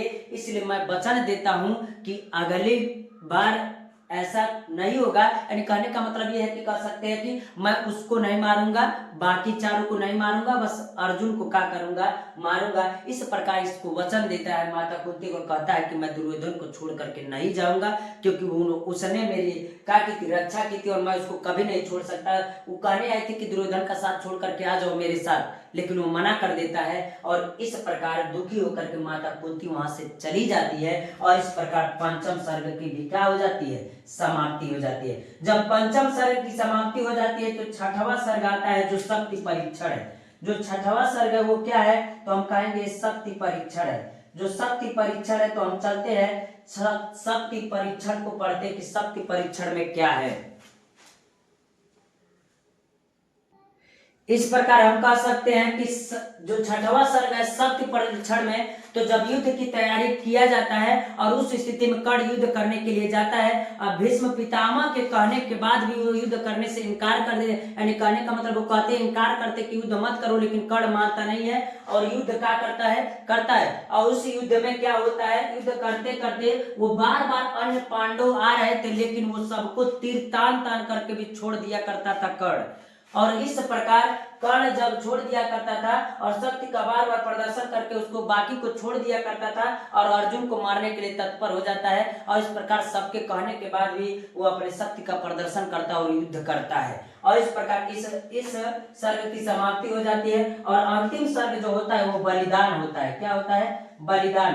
तो जो बलिदान होता है, तो बलिदान में क्या होता है, युद्ध लड़ते लड़ते एक बार क्या होता है, कर्ण का रथ का पहिया धस जाता है, और रथ का पहिया एक बार तो और होता है, जो 6वां सर्ग शक्ति प्रदर्शन होता है, तो जो 6वां सर्ग होता है उसमें कृष्ण के चाल से वो एक घटोत्कच को भेजता है और युद्ध करने के लिए भेजता है, और कर्ण के पास एकाग्नि बाण होता है, अगर मार देगा तो वो व्यक्ति मर जाएगा। और जब घटोत्कच को श्री कृष्ण निर्णय लेकर के उसमें भेजते हैं तो घटोत्कच को एकाग्नि बाण मार देता है, और घटोत्कच क्या हो जाता है, मर जाता है। लेकिन उस स्थिति में कर्ण ने तो अपने एकाग्नि बाण क्या कर दिया, खत्म कर दिया ना। और इस प्रकार इस सर्ग की समाप्ति तो बलिदान में आता है। जब एकाग्नि बाण खत्म हो गया था 6वें सर्ग में, तो 7वें सर्ग में उनके रथ का पहिया दब जाता है, और रथ का पहिया देने के बाद वो उतरता है रथ से पहिया का निकालने के लिए। तभी श्री कृष्ण अर्जुन से कहते हैं, क्या देखता है तुम उसको जल्दी से मार दे, इससे अच्छा मौका नहीं मिलेगा कर्ण को हराने के लिए। और इस प्रकार जैसे वो रथ के पहियों को निकाल कर रखते तो अर्जुन बाण निकाल करके कर्ण को क्या कर देता है, मार देता है, और इस प्रकार अपने बलिदान को दे देता है। और कर्ण के सही यानी कह सकते हैं कि कर्ण के मरने के बाद में श्री कृष्ण बहुत खुश नहीं थे, वो दुखी थे, और वो पांडवों से कह रहे थे कि तुम्हारा जीत नहीं है, ये वास्तव में जीत किसका है, तो हम कहेंगे ये जीत कर्ण का है। कर्ण ने इस युद्ध को जीता है, क्योंकि कर्ण जो था वो अपने बलिदान को अपने बलिदान को दिया है, और इस पर जीत पर खुशी न मनाए, क्योंकि वास्तव में अगर कहा जाए तो जीत किसका हुआ है, कर्ण का हुआ है। इस प्रकार आपका सातवां नंबर का क्वेश्चन जो रश्मि रथ है खत्म होता है, और इस प्रकार इस क्वेश्चन को तैयार कर सकते हैं। आइए प्यारे बच्चों, अब हम अगला नंबर किसका देखेंगे, 8वां नंबर का क्वेश्चन देखते हैं। इतना आपका हो जाएगा, रश्मि रथ से आपको कोई दिक्कत नहीं होगा। बच्चों आइए हम 8वां नंबर का क्वेश्चन देखते हैं। तो 8वां नंबर के क्वेश्चन में क्या रहेगा हम आपको बता दें। उसमें आपका संस्कृत का पैसेज रहेगा, और संस्कृत का पैसेज रहेगा तो उसका संदर्भ सहित अनुवाद करना होगा। संदर्भ सहित अनुवाद करना होगा, तो टोटल आपको नंबर कितने मिलेंगे, तो हम कहेंगे टोटल 2 + 5 यानी 7 नंबर मिलेगा आपको। कितना नंबर मिलेगा? 7 नंबर मिलेगा। तो अभी हम आपको इसको क्वेश्चन को तैयार कराते हैं और मैं आपको बता दूं 3-4 चैप्टर का नाम है। जैसे अगर पहला मैं चैप्टर कह दूं तो महामना मालवीय, दूसरा जो है जातक कथा, और तीसरा जो है आत्मज्ञ एवं सर्वज्ञ। तो इन 3 चैप्टर को अगर पढ़ लेंगे आप तो आपको कोई दिक्कत नहीं होगा। और मैं बता दूं सबसे ज्यादा अगर किसी को दिक्कत होता है तो संस्कृत में, तो आज के बाद वह दिक्कत नहीं होगा। तो मैं बता दूं कैसे। तो आप काम कीजिएगा, पूरा मदन मोहन मालवीय का जो है पूरा चैप्टर का कहानी पढ़ लीजिएगा, जातक कथा का पूरा कहानी पढ़ लीजिएगा, आत्मज्ञ एवं सर्वज्ञ का पूरा कहानी पढ़ लीजिएगा। उसके बाद जो उसमें कहानी रहेगा उस पैसे से जो कोई क्वेश्चन पूछेगा तो उससे संबंधित कहानी को आप क्या कर दीजिएगा, लिख दीजिएगा, लेकिन छोड़ करके मत आइएगा। तो आइए प्यारे बच्चों हम चलते हैं मना मालवीय का एक पैसेज उठाते और आपको बताते हैं कि किस प्रकार क्वेश्चन पूछेगा। और मैं बता दूं आपको, बस मैं बता ही सकता हूँ, पढ़ना तो आप ही को पड़ेगा। तो चलते हैं देखते हैं। तो अगर कह रहा है महापुरुषा लौकिक, तो महापुरुषा आ गया कि नहीं? पहले आ गया। तो किस पाठ से लिया गया है? तो हम कहेंगे महामना से लिया गया है। अब इसके बाद से आगे चलते चलेंगे तो फिर आपको मिलेगा कि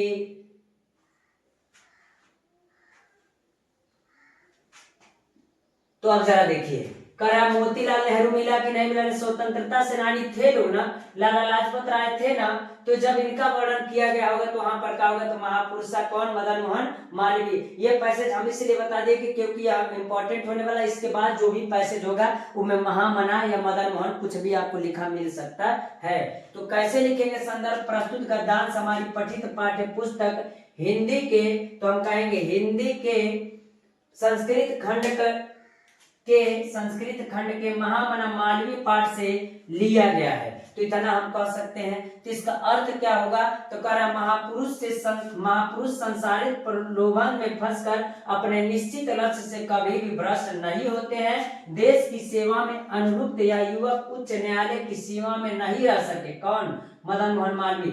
पंडित मोतीलाल नेहरू, लाला लाजपत राय, सब ये नाम दिया, लाला लाजपत राय, अन्य सभी अन्य राष्ट्र नायकों यानी अन्य राष्ट्र नायकों के साथ वो सभी देश की सेवा में उतर पड़े। दिल्ली में कांग्रेस अधिवेशन के 23वें अधिवेशन में इन्होंने अध्यक्ष पद को क्या किया? सुशोभित किया। रॉलेट एक्ट के विरोध में इनके ओजस्वी भाषण को सुनकर अंग्रेज शासक भयभीत हो गए और बहुत बार जेल में डाले जाने पर भी उन्होंने देश सेवा का व्रत नहीं तोड़ा। तो इस प्रकार आपको अनुवाद करना होगा। तो 8वां नंबर इस प्रकार आप तैयार कर लीजिएगा। 3 पार्ट को जरूर देखिएगा। कहानी सबको पता होना चाहिए। अरे कौवे वाला कहानी है, आत्मज्ञ 2 पत्नियों वाला कहानी है, तो आप आसानी से पढ़ सकते, कोई दिक्कत नहीं होगा आपको। तो इसको आप तैयार कर लीजिएगा। अब चलते आपका हम क्वेश्चन नंबर 9 वाला तैयार कराते हैं। जो 9 नंबर वाला क्वेश्चन रहेगा वो आपका इसी का ये गद्य वाला भाग है और इसी का वो पद्य वाला भाग होगा। और इसमें से मैं बता दूंगा आपको अथवा करके भी दिया रहेगा, चाहे इसको कीजिए चाहे इसके नीचे जस्ट एक और पैसेज दिया होगा तो उस पैसेज में चाहे इसको कीजिए चाहे उसको कीजिए, तो आपको एक करना होगा। टोटल कितने नंबर? 7 नंबर मिलेंगे। तो इसी का गद्य भाग है। इसका पद्य वाला भाग जो होगा वो 9 नंबर का क्वेश्चन होगा। चलिए प्यारे बच्चों उसको हम लोग क्या करते हैं देखते हैं। प्यारे बच्चों मैं बता दूं तो वो जो पद्य वाला भाग रहेगा वो 9 नंबर का क्वेश्चन नहीं रहेगा, 8वें का ख रहेगा। इसके पहले जो अभी हम देखे हैं वो क था और ये क्या रहेगा? ख रहेगा। तो हम बता दें आपको इसमें भी मिलेगा आपको 2 + 5 यानी 7 नंबर मिलेगा। यानी संदर्भ लिखना होगा और आपको क्या लिखना होगा?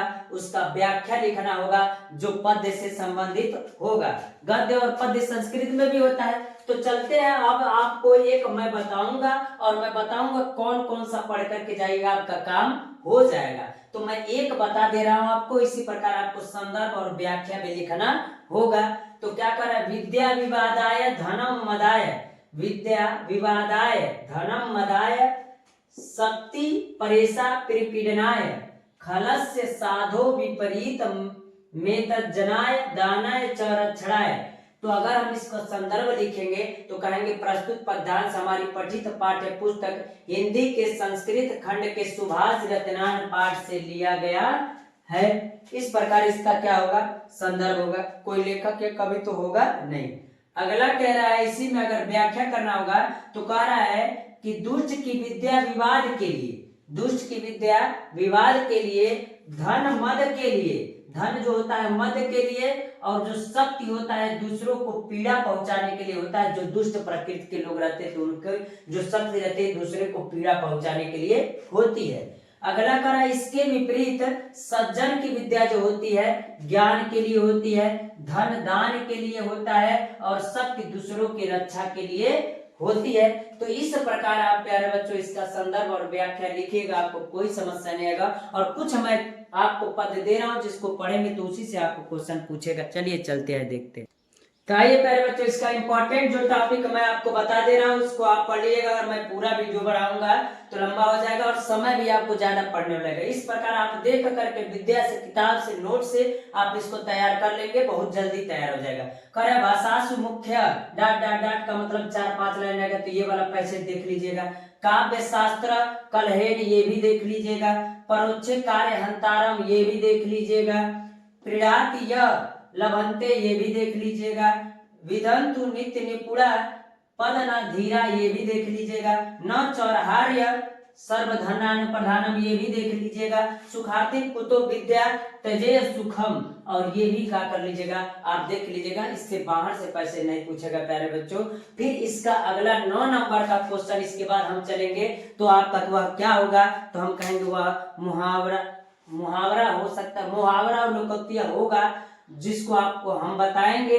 इसलिए प्यारे बच्चों ये वाला जो पैसा इस तरह तैयार, क का 2 भाग रहेगा, क और ख रहेगा, 8वां नंबर का क और ख रहेगा, जिसमें आपको 14 नंबर मिलेगा। ये इंपॉर्टेंट क्वेश्चन है प्यारे बच्चों, इसको छोड़ना नहीं है, इस बात का ध्यान रखिएगा। आइए अगला नंबर का क्वेश्चन 9 नंबर हम लोग क्या करते हैं, देखते हैं।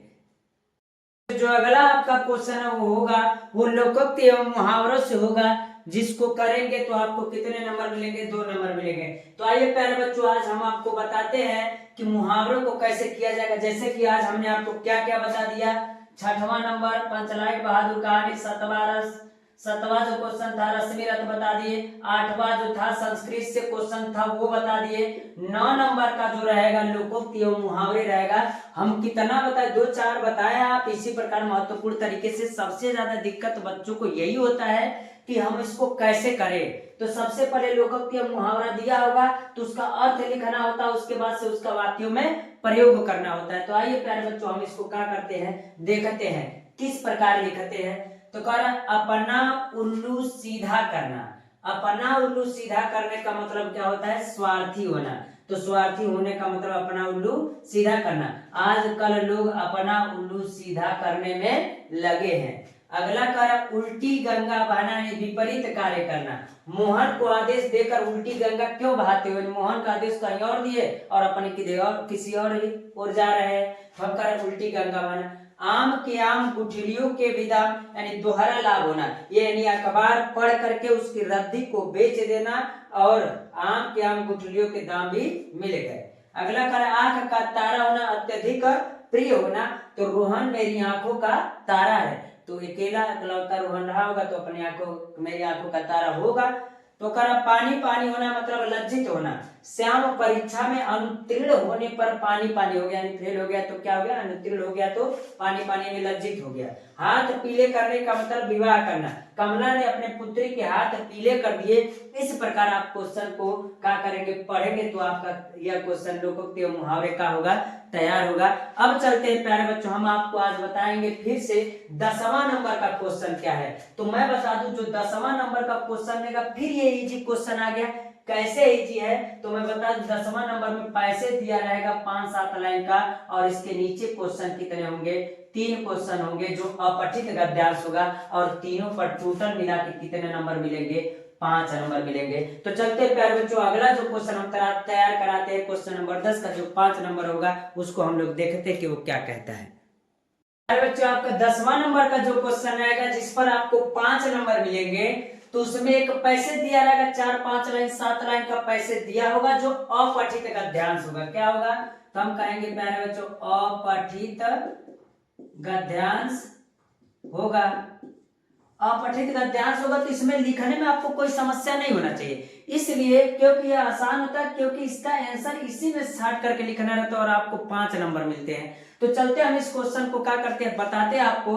तो कह रहा हमारी संस्कृति अस्मिता का तो ह्रास हो ही रहा है, हम लक्ष्य भ्रम से पीड़ित हैं, विकास के विराट उद्देश्य पीछे हट रहे हैं, हम झूठी दृष्टि के तत्कालीन लक्ष्यों का पीछा कर रहे हैं, मर्यादाएं टूट रही हैं, नैतिक मानदंड ढीले पड़ रहे हैं, व्यक्ति की केंद्रिता बढ़ रही है, स्वार्थ परमार्थ पर हावी हो रहा है, भोग की आकांक्षाएं आसमान को छू रही हैं, उपभोक्ता संस्कृति हमारी सामाजिक नींव को क्या कर रही है, हिला रही है। तो इस प्रकार अगर पैसेज कोई भी दिया हो सकता है, आपको बहुत आसान होगा।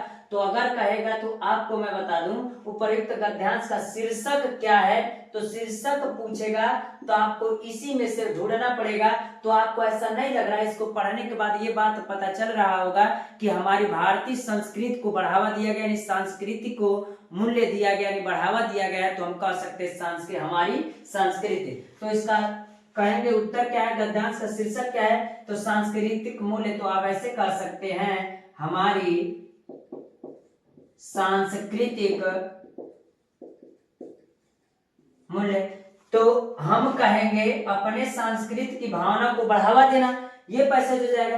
अब इसी में करना प्रयुक्त गद्यांश का शीर्षक, तो शीर्षक हम सांस्कृतिक मूल्य, ऐसा नहीं लग रहा अपने संस्कृति की बात कर रहा है। तो इसी प्रकार जो आपको पैसेज मिलेगा उसमें से आपको छाट को लिखना होगा, उसमें शीर्षक आपको दिख जाएगा आसानी से, कोई दिक्कत नहीं होगा। जिसके बारे में बात किया होगा वही शीर्षक इसका होगा। अगला कार्य उपभोक्ता संस्कृति को स्पष्ट कीजिए। उपभोक्ता संस्कृति को स्पष्ट कीजिए, तो क्या कर रहा है, उपभोक्ता संस्कृति के अंतर्गत व्यक्ति उपभोग की वस्तुओं की तरफ उन्मुख हो रहा है, यानी जो उपभोग करना चाहते हैं, जो चीजें उसको पसंद है उस चीजों की ओर क्या कर रहा है, बढ़ रहा है, और उसके लिए कोई मेहनत नहीं कर रहा है। स्वार्थ परमार्थ पर हावी हो जाता है, स्वार्थ जो रहता है परमार्थ पर या कार्य करने की क्षमता पर स्वार्थ क्या हो जाता है, हावी हो जाता है, और व्यक्ति बिना काम के किसी चीज का लाभ उठाना चाहता है। इसलिए उपभोक्ता के मापदंड ढीले पड़ रहे हैं, इसलिए उपभोक्ता के मापदंड क्या हो रहे हैं, ढीले पड़ रहे हैं। तो उपभोक्ता की संस्कृति को स्पष्ट कीजिए, यानी कहने का मतलब कोई व्यक्ति कार्य नहीं करना चाहिए, तो लाभ सबको